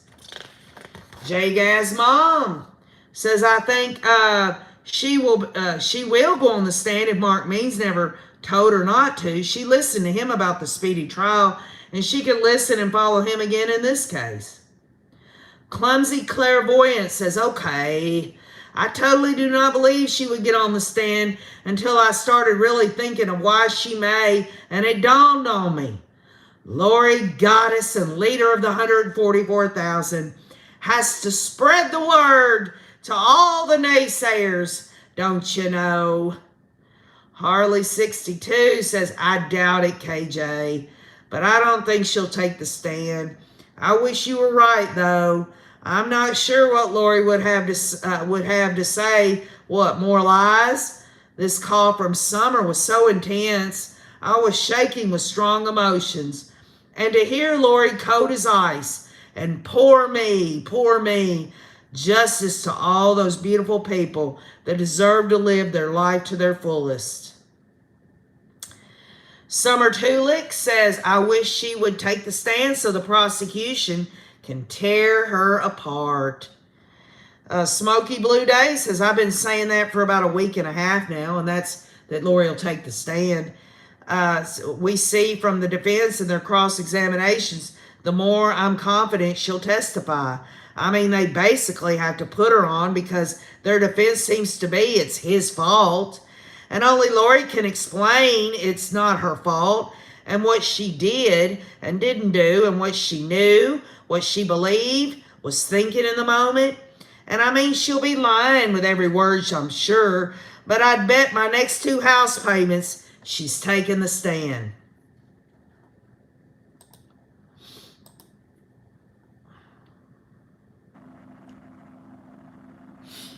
Okay, and Sabrina Holmes says, I think Lori will take the stand, KJ. I know Archie and Thomas will strongly advise her against it, but she's not going to listen to them. Also, I was just refreshing my knowledge of the Idaho codes for a murder conviction. I've heard some people say they haven't really established that Lori was in fact present and participated in the actual killings. While I disagree with that opinion myself, I don't think it even matters. Why? I am certain that prosecutors have established that she was part of a common scheme or plan. These murders were committed in furtherance of. There is no way this evil, diabolical woman is not going to be convicted. As for Chad, they're absolutely going to they've absolutely proved his presence and participation in those. This isn't even his trial. I'd almost bet Pryor convinces him to take a plea deal for life in prison, because if he doesn't, oh, Chatty Boy will face the firing squad. Daughter of Scotland says, where's the rest of it? Surely it didn't end like that, talking about the phone call between Summer and Lori. This is all going to be blamed on Alex and Chad. Red Squirrel says, bet she tries to play the victim. If she does and says, you know me. Yes, Lori, we do. As a murderous, selfish monster, lowercase g. Bryn Marshall says, I do too, KJ, think that Lori's going to go on the stand. Well, the call was sad, but Summer today was a little too friendly with Lori and her attorneys. Not sure what is up, but something was not right. Arlen says, Lord knows what she's going to say if she goes on the stand. T. Hedrick says, I don't know if Lori will take the stand. I'm still on the fence about that. Angela says, I hope she takes the stand, that hussy. Rip her to shreds. And Chi Lebon, agree and can't wait. Insert emojis of pants catching fire. And Jewelbox News says she won't go on the stand because there's too much to explain. Excellent comments from all of y'all. As many of the Rays on here know, whenever I put something on the community wall, most of the time I'll put in little parentheses, I'll ask a question or something, then I'll say for content. But sometimes I put it out there just to see what OKJ reels in. And that's always brilliant perspective for all the Rays and all the people who wish to share themselves with this channel.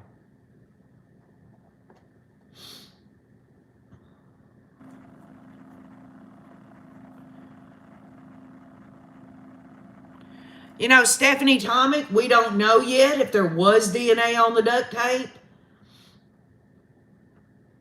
We'll just have to find out.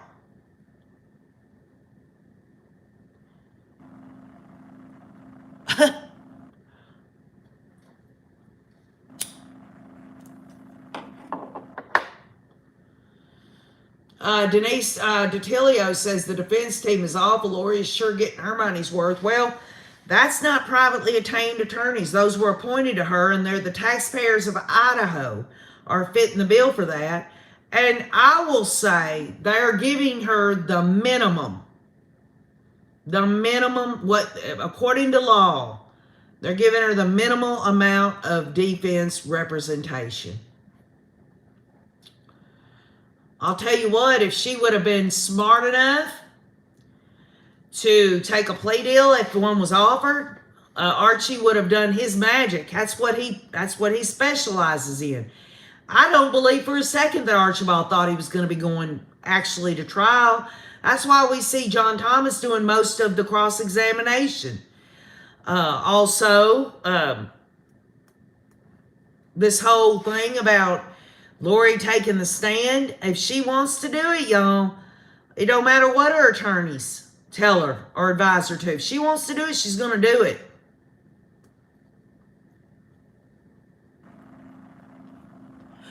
We are on an afternoon break. I appreciate all y'all hanging in there, going blow by blow with Nate Eaton. I'm sure many of y'all are doing all kinds of things today. Some of y'all are riding the road. Some of y'all are running errands. Some of y'all are doing dishes. Some of y'all are just sitting there listening. Some of y'all are doing your chores. Ain't no telling what all y'all are doing right now. But I thank you for allowing me to have time to get with all of y'all. I really do. That means a lot to me. Candace Barr says, I'm smoking. Private 91 says, I'm doing chores. You had to clarify that, huh, Candace? CDM says, I'm at work making caramels. Ooh. Ivy's working from home. Trevor Levesque's still at work. Y'all got walking my Dotson, says Jennifer. Working from home, says Jody Allen.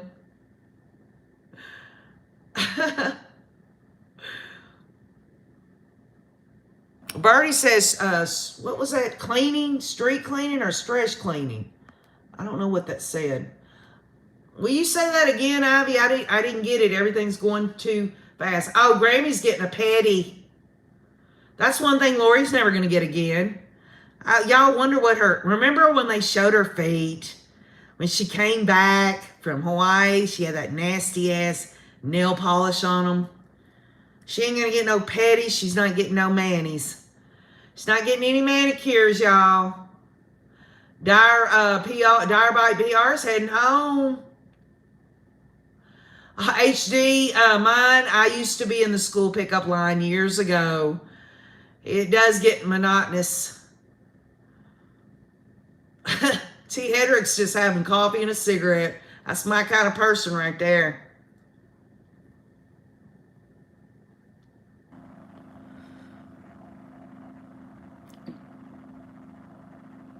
Oh, funny, Harriet Crackle. I'm trying to find a cult to join. Very funny.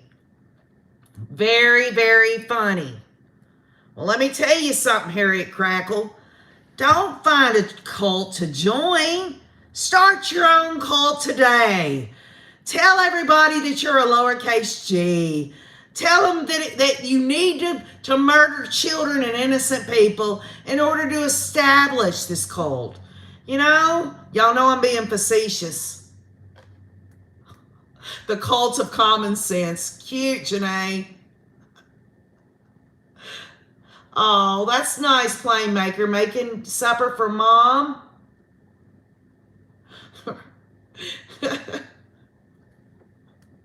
Y'all are so funny.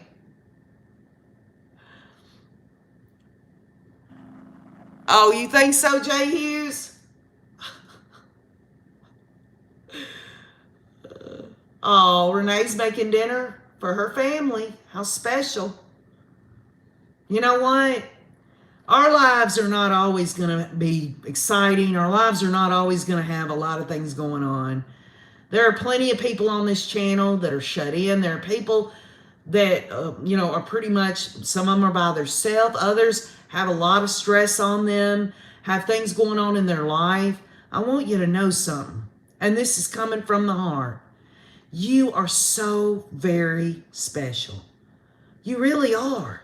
There's never going to be another you in the world. No matter what's going on in your life, just celebrate yourself in a good and healthy way by saying, you know what, I love myself in the right ways. I care about myself in the right ways. And damn it, KJ told me that she makes mistakes all the damn time. And I do things wrong all the time, every damn day. But I still care about myself. I don't beat up on myself as well. I do sometimes, but not all the time. In fact, a lot of times I think I blame myself more than other people, and I try to keep the focus on myself and what was my part in everything. Well, Katara, I mean it. I absolutely mean it. And that's the cool thing about it. KJ never says nothing that doesn't come from this heart. What's the use? What's the use in telling people a bunch of stuff to make other people feel good if it isn't the real truth? It's the truth. That's the cool thing about the truth. That's why the Rays know for 2 years it's always been truth, logic, common sense, that gut feeling, and yes, even a little psychoanalysis, as we are once again together, you and I, to discuss this crazy-ass case. This has been an experience that will stay with me. I've made friendships for life. I've enjoyed getting to know people. That's really cool. When you live out where I live, there ain't a bunch of people to get to know. I got my neighbor way down the way, Miss Mary. Some of y'all remember her. She came to my pajama party. She's my buddy. I love her. I thank the world of Miss Mary. We're still on an afternoon break, y'all. Yes, Bullseye, I'll be your mama. I'll be your mama. I'll be your sister. I'll be your aunt and your cousin and your best friend. I'll be the one who is always there. You gotta know it, my friends. OKJ is saying, hey, hey, hey.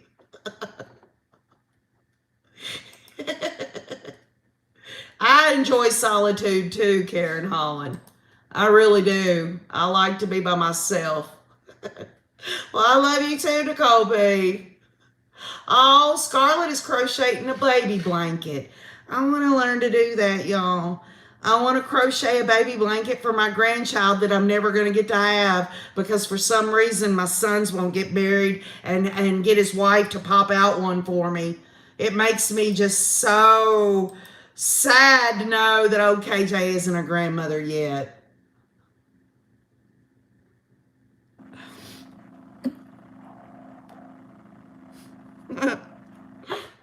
Just when I think I've heard every kind of comment there is, somebody talks about burning a witch on a stake.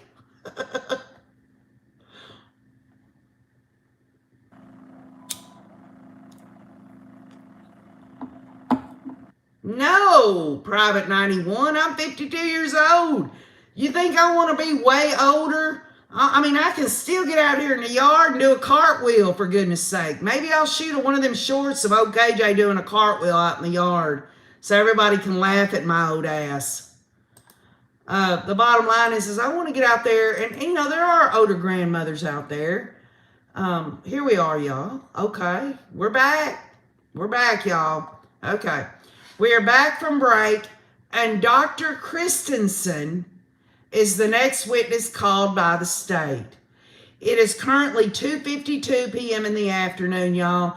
A little bit over 30 more minutes before they probably will release everyone for the day. But this is a Dr. Christensen is the next witness called by the state.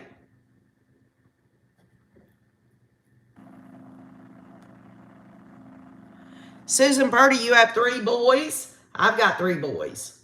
Okay, y'all, this Dr. Christensen.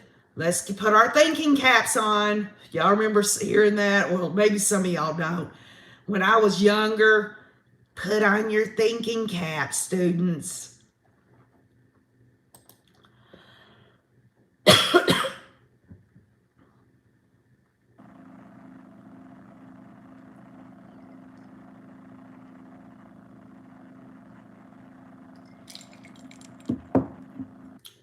Nana has 3 sons. Isn't that awesome? You do, Treva. You remember that? Put on your thinking cap.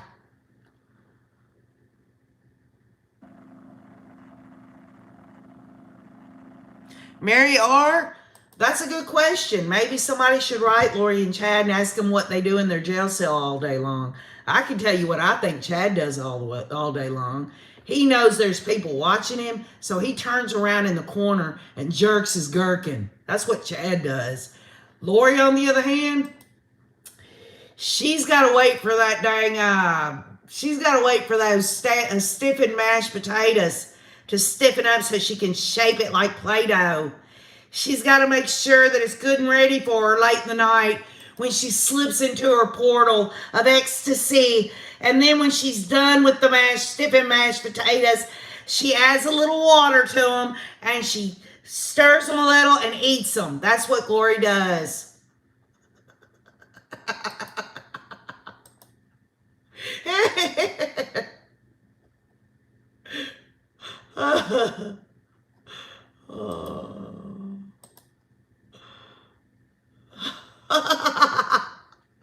Amy in Boston.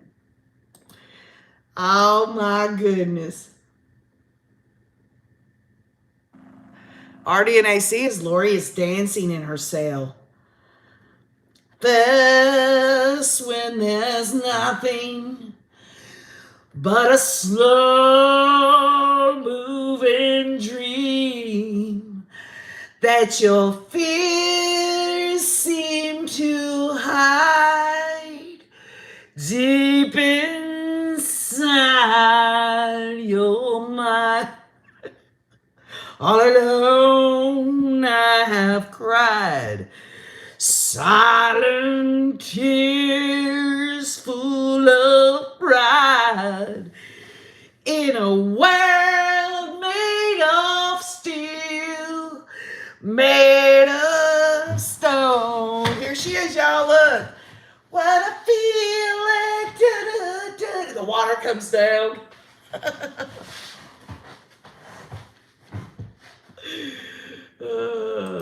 Maybe some of y'all remember Flashdance. I don't know. I guess never mind. Anyway, so it's Rachel Smith is questioning Dr. Angie Christensen. And she is a forensic anthropologist for the FBI in Quantico, Virginia, where she has worked since 2004. So we're looking at nearly 20 years. What, 19 years in Quantico, Virginia? I wonder if John Thomas is going to question her credentials when it's his turn, huh? Stupid guy.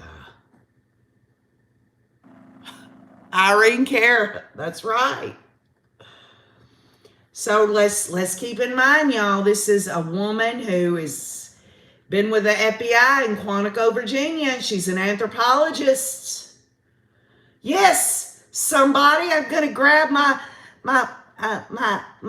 leg warmers. Lori, she never did go through that stage. She went straight to the leggings and she went straight to the yoga pants. She has to be able to roll them down like a fruit roll up when she spreads her legs. Spread eagle for old chatty boy.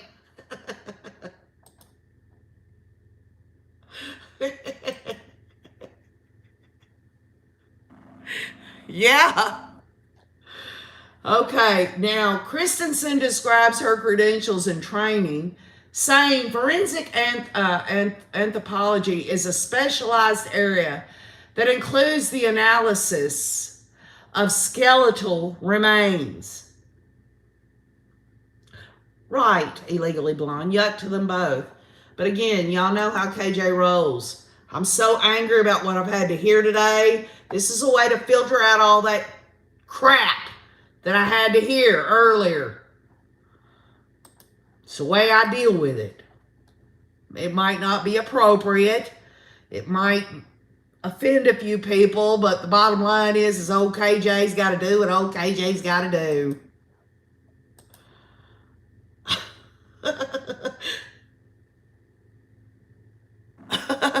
Tracy Dell, I'm glad, because there's some that don't. I've had some serious comments before, like, you're so disrespectful. You offend me so bad. Well, take your ass somewhere else. There's 50 million damn YouTube channels out there. It ain't like you gotta be here, you know? I welcome everybody, but if people want to damn attack me, they can kiss my ass. I'm tired of it. This life's too short to have people damn sitting there going off on me on this channel. They go to another channel, take their anxiety, their stress, all of that out on someone else. Taking the camera up. Be back in a little bit. Excuse me for just a minute.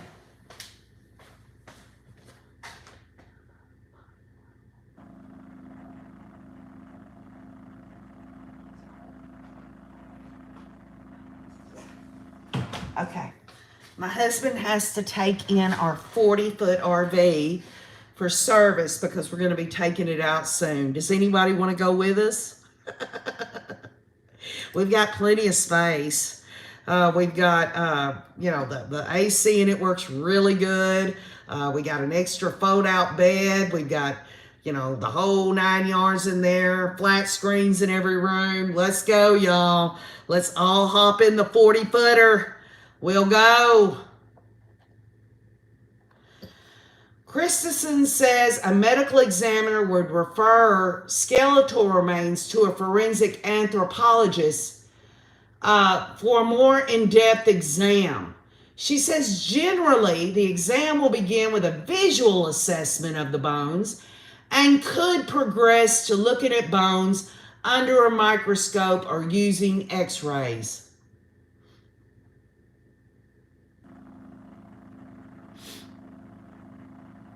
I'll tell you what, for many of the rays on here, and some of y'all that don't consider yourself rays, y'all might know who Crusher Easton is. She's been in that 40-footer. Candy and some of my friend Jenny's been in that 40-footer. I'm gonna tell you what, you talking about full shower, freaking fireplace and all, man. It's got the bells and whistles. It's got dang speakers throughout the whole thing, and you turn that stuff on, get a little bit of those 70s and 80s music going, you got it going on, y'all.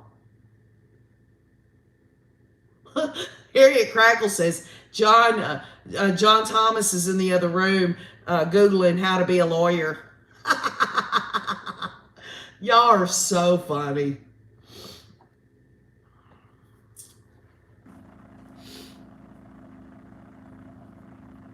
The Ada County coroner requested help from Christensen, and Christensen did the initial visual assessment, measured the bones, looked at some items with a microscope, and did a CT scan of the bones.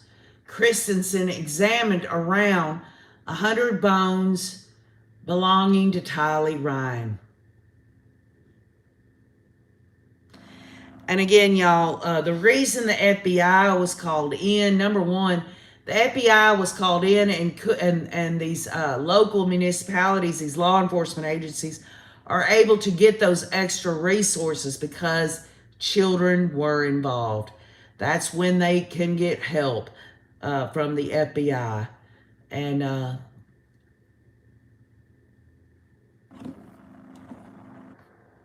mean, there's no way around what we're learning today, y'all. We can go off a little side trail and kid around and play around and all that, but I mean, the bottom line is we're hearing what we're hearing.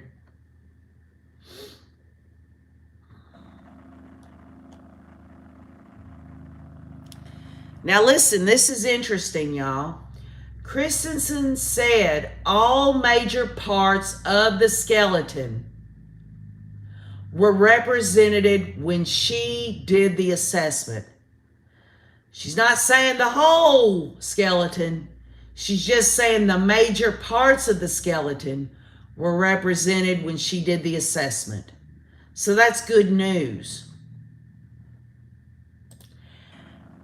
I don't know if she's going to say this or not, but sometimes they can take bone and tell what was that cut it. And maybe this will lead into other testimony from other witnesses about what, when they talked about the saws and the axes, the pickaxe and things like that. You know how they can tell that, sometimes they can even tell what size of a blade of a knife, or what kind of tool was used that made the indentions or the cuts through the bone.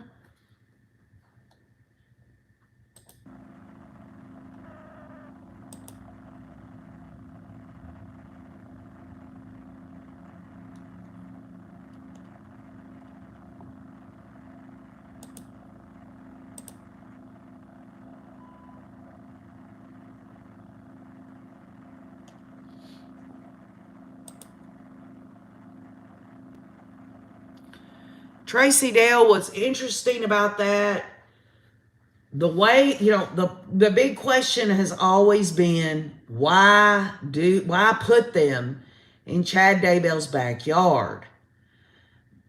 Of course, all of us have different answers or similar answers about that, but you would have thought that if they were going to do that, they could have scattered, as you say, they could have scattered her all over Idaho if they wanted.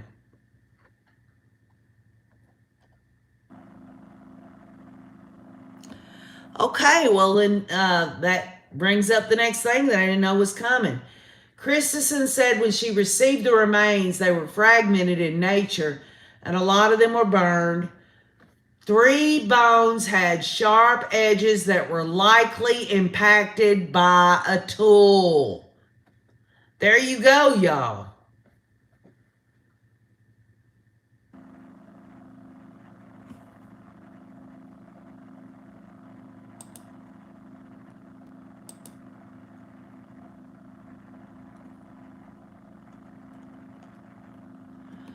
Christensen asked if she can refer to her notes, and Rachel Smith asked permission from the judge, and the defense is reviewing the notes before permitting them in. I've never seen that before, where a defense attorney can look at someone's notes. It's not like they're going to publish them to the jury. I've never seen that before. Pam Keefe said the world was going to end, according to Lori, because of the chaos. No one would be looking for them. I'm going to tell you right now, I don't give a damn what anybody says. Lori didn't think it was going to be the end of the world. No way. I don't think so. I don't think so at all. I think they were going to take their ass to another country and keep running. That's what I think. I think it was going to be a continuous role-playing thing for them. When the date came and went for Doomsday, they would have just said, oh, agency. Well, God figured that maybe we had a little more things we had to do before this would actually happen. You know how Chad and Lori made it up as they went along? They would have found a reason. And this has been bared out in other cults through history. Not all of them, but some of them would give a deadline for the end of the world, and then they would come back and say, well, God said we're going to have another chance, or some bullshit like that. Lori is whispering with her attorneys. They have no problem with the notes, and the bailiff gives them to Dr. Christensen. Christensen says at least one bone was bent or hinged. I don't understand that. Can somebody explain that to me? Christensen says at least one bone was bent or hinged.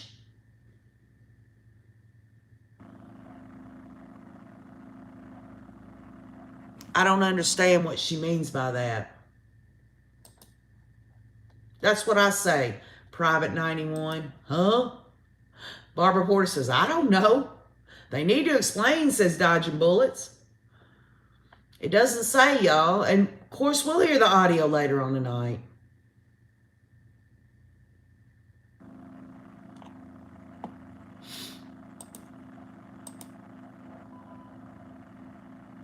Just Looking says hinge meaning maybe chopped off. Maybe not broken all the way through, says Tracy Dale.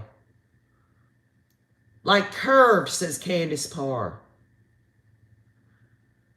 Shoulder or hip joint, says just, y'all went so fast.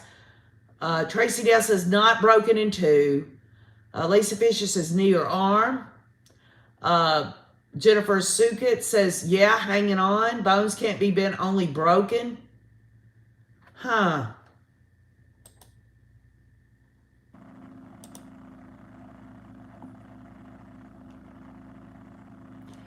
Bent says at least one of the bones were bent or hinged. Are we talking about hinged as in, like, say one bone is hinged on another bone? I'm not saying it was the arm, but you know, I think of a hinge here, or like on the wrist, and bent. I don't understand that. Christensen says there was evidence that the bones were subjected to thermal damage. Burning changes the color of the bone to tan, black, and eventually white.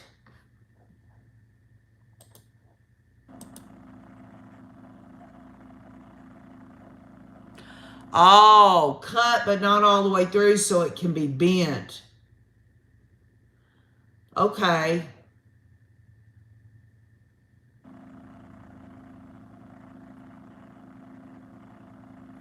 I see. Pamela McCarthy says, still attached to the joint. Harriet Crackle says it means at the right after the time of death. Green stick fracture.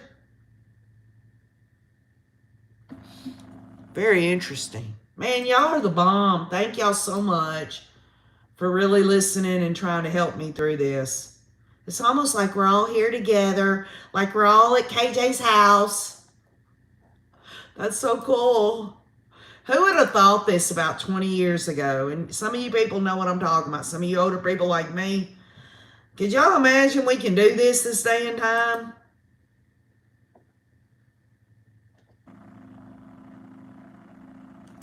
Now, Christensen says she documented her findings in a report and photographs were taken in her exam notes. Rachel Smith asked to admit a report as evidence.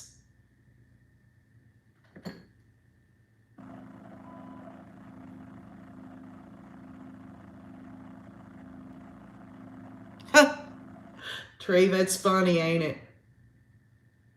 Daughter of Scotland says, nope, I was still talking on the CB radio. KJ's cult for justice and understanding. Don't y'all dare put me in no category of no cult. Because I'm going to tell you what, old KJ ain't never going to do that shit. No way. You brought me fortune. You brought me fame. You brought me power in all God's name. I'm every person you need to be. I'm the cult of personality.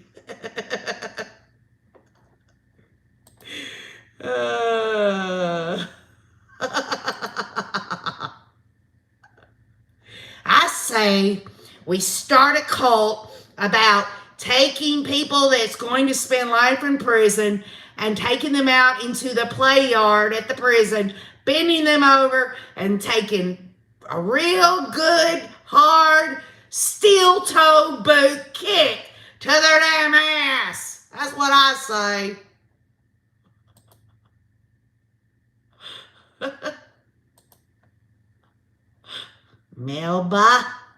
Melba, are you laughing at me? Maria P., I don't set up an email on social media. Ain't no way, ain't nobody gonna do that. I ain't doing it. I appreciate that, I really do, but I'm telling you, old KJ flies under the radar. I ain't doing that.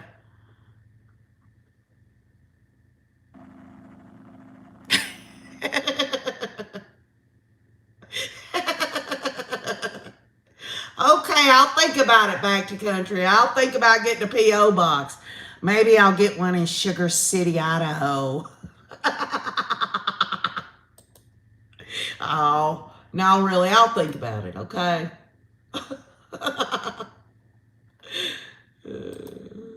Y'all know how I get near the end of the day. I've been sitting in this chair for the last damn 6 hours. No, I appreciate that, y'all. That's the whole thing, though, Texan, or what, Texan. There's no such thing as a reality show because people know they're being filmed. That's not reality. That's not real. These reality shows, are you kidding me? You what, these people out here in the middle of freaking damn jungle, out there afraid and naked, or all these survivor people, they got a whole crew there. The crew is probably behind them as they're sitting in the film eating bugs, and then as soon as they shut it off, the crew back here hands them a freaking hamburger. Come on, y'all. There ain't no reality TV. CIM says it's all fake. Hannah Brown wants us all to know that she remembers when she went to a payphone. And I do too. And that was really cool. You stepped in there, you heard the sound of the little dime. That's the last time I'd done it. 1 dime. Now you got dang freaking postage stamps, almost 50 cents a piece. Give me a break.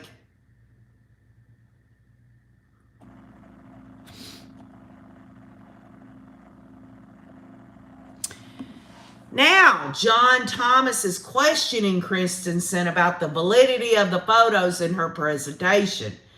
And what's interesting about this, y'all, is John Thomas should wait until his cross-examination, but I guess this is him trying to do some of that preemptive stuff about her admitting these photos in.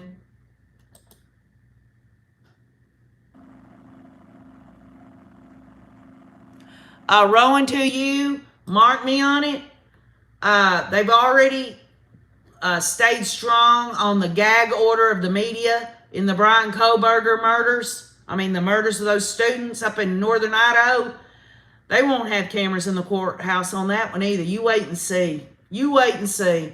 And it's a damn shame that it's gotten this way, because people need to see what evil really is. That's the whole purpose of it.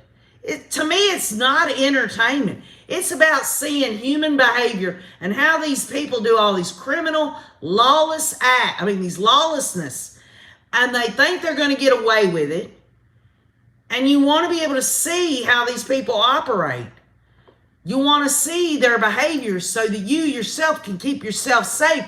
Because if these people are out here doing this shit, you think there ain't other people out here in the world that can do the same thing or even worse?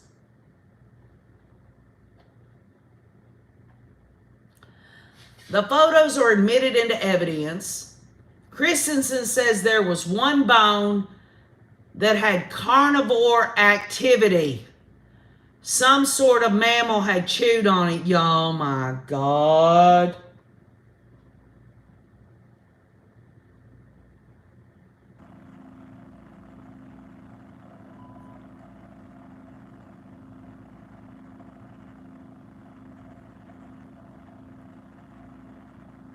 Let's put this in perspective.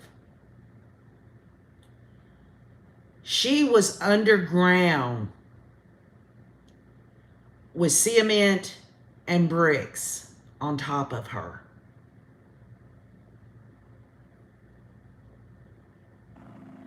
How could a mammal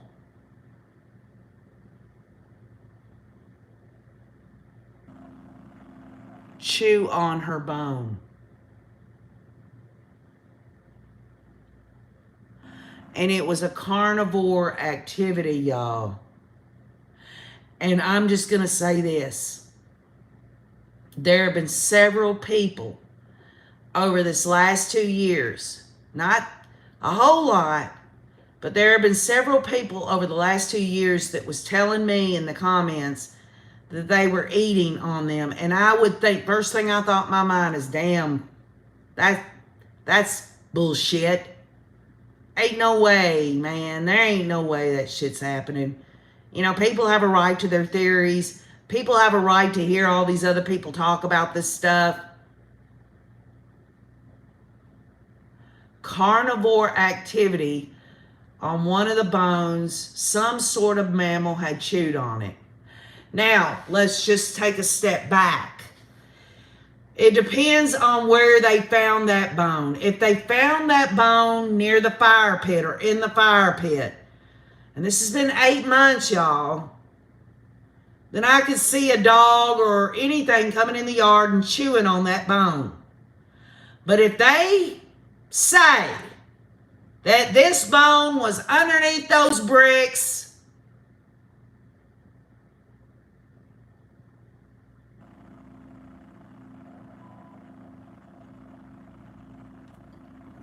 I don't know what to say, y'all.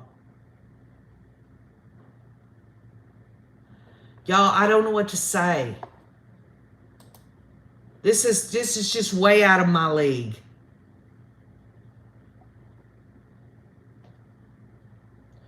And let's put this in perspective also. She was murdered the 8th or the overnight the 9th. And we know the 9th was when Alex took her body out there, okay, because of the GPS. The same day that Chad says he shot and killed a raccoon when he texted Tammy. So what I'm trying to say is, it ain't like they murdered Tylee, took her out to Chad's, put her in a shed somewhere and was chopping her up over a few days, and maybe some dog walked in and chewed on her a little bit overnight while Chad and Alex was just going to get to it the next day. This happened very quickly.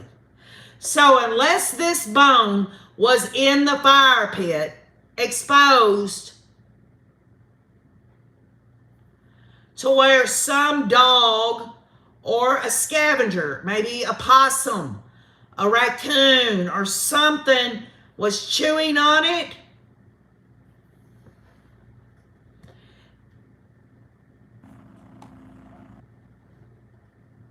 we now see a picture of a human skeleton, and Christensen shows where the femur is on the body.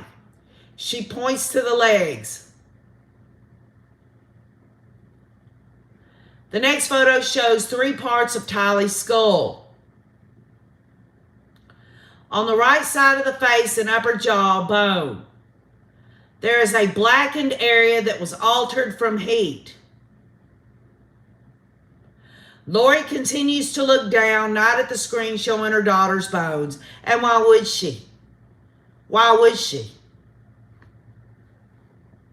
She knows what happened. She knows what happened. Oh, Denise.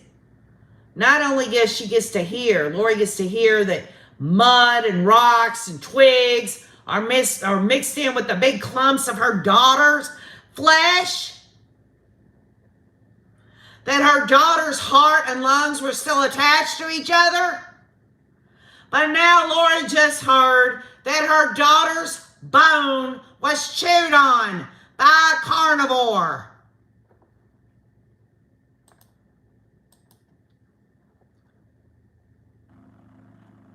Pure desecration. Just, you don't even want to use the word pure. It's just real desecration. Christensen also points out thermal damage to the jawbone. Christensen has experience in bone trauma. She says there is blunt trauma, sharp trauma, and high-velocity trauma. Christensen identified sharp trauma on 3 of Tylee's bones, the left and right hip bones, and back of pelvis. Now, let's stop there. This doesn't mean that there was blunt force trauma on Tylee when she was alive. It could mean that once they chopped her up, they was trying to break it down. Maybe that's what they're saying.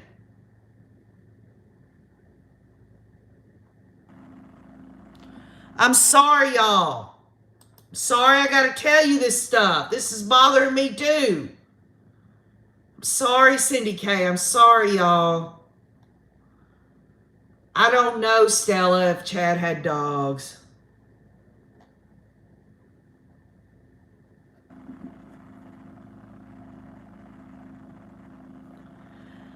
Something with a small surface area caused trauma to these bones, Christensen says. She is not sure what tool we used to cause the trauma. Something with a small surface area caused trauma to these bones. She's not sure what tool was used to cause the trauma.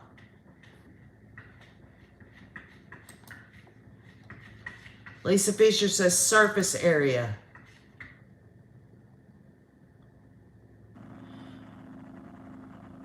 Beverly says a hammer. Vintage Mama of 3 says hammer.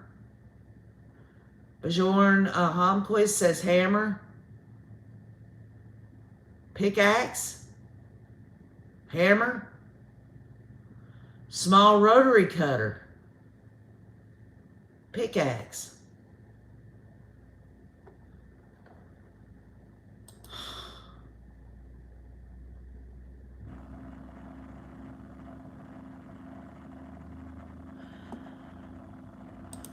I think Chad probably did this. Yes, I do. An electric knife, a log splitter, sledgehammer. Yeah, I know, Jessica K.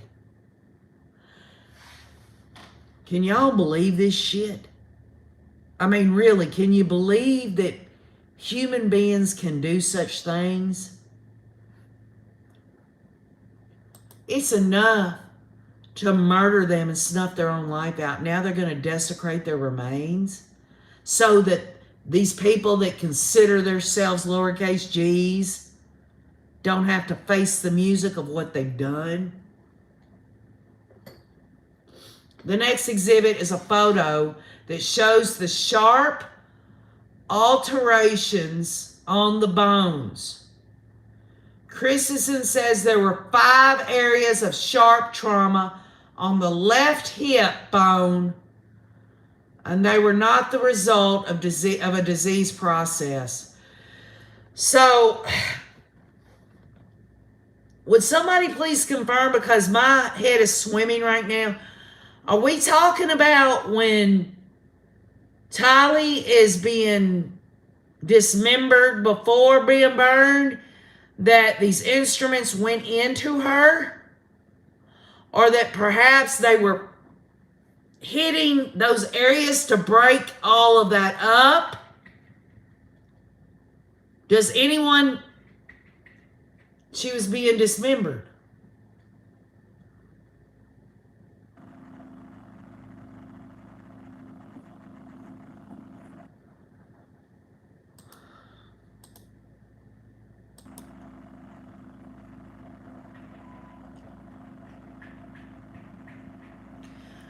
Christensen says an external force was imposed on the bone. She has experience looking at bodies that have been dismembered. Typically, sharp trauma in dismemberment cases appear around the joints.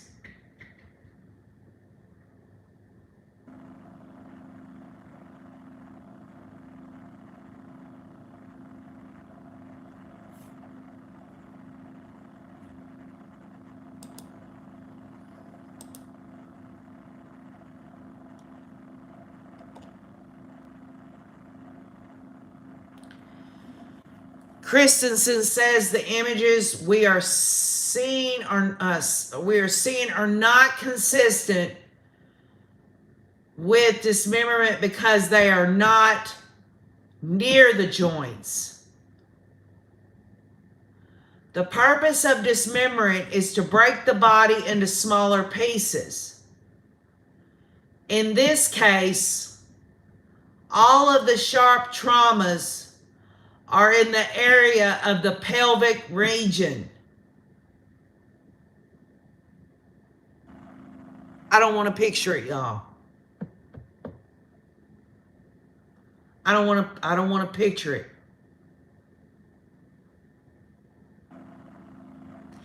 So she was not broken down through the joint areas, y'all. The sharp traumas happened in the area of the pelvic region. These people, they need to freaking be hung up upside down. Chad needs to be hung up upside down and slit like a pig and let him bleed out. That's what I say. That's what I say. That's what I say. Chop his damn balls off and let him bleed to death. How about that? You didn't have any mercy on an innocent 16-year-old girl.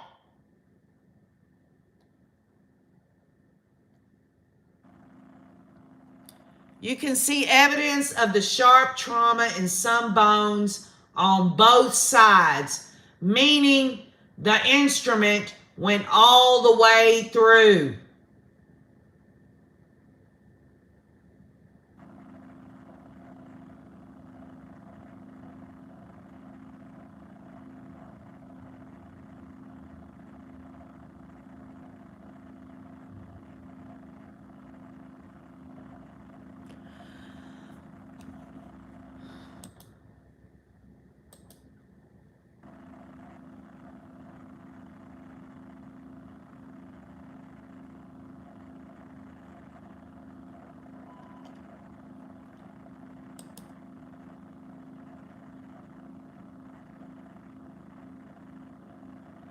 Yes, I do. I think there's a great possibility that they were trying to destroy every bit of evidence of Tylee, whether it was through sexual assault, rape, just basically concealment also.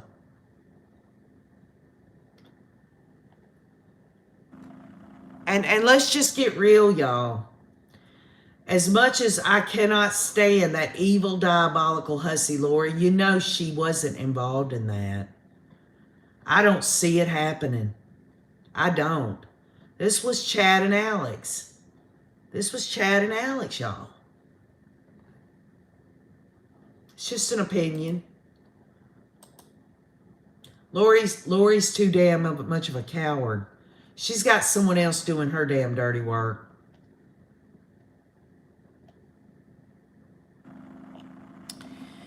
We are now seeing images of a CT scan Christensen performed. She points out areas of sharp trauma on the bones in the pubic region. I really am trying to hold myself together on this, y'all. I'm really trying.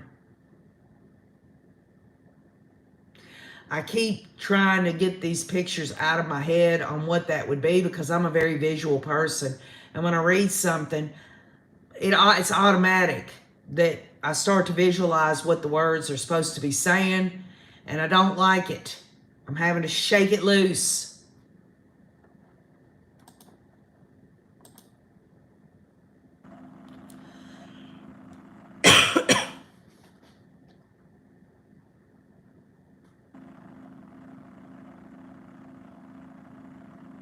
That's right. He is a freaking monster.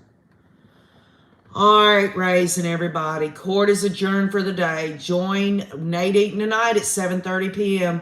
for Courtroom Insider. He'll break down everything that happened today in the Lori Hussey Daybell case. That's not what he says. I say Hussey. Many on here say Hussey. Also, you can find the show on Nate Eaton's Facebook page, eastidahonews.com, which I'm plugging him because that's what he's been so good about this, y'all. I love you all. That was a lot to take in today. We'll get back together in the morning, God willing. We'll all try to shake this off. It's going to be kind of hard to do because we've got audio to listen to later, y'all. So anyway, I love you. Thank y'all for all your support. Thank you for just being you, being there. It means the world to me. I love you all. We'll see you in the morning. Say a prayer for the victims' family members. I love you, and keep on looking.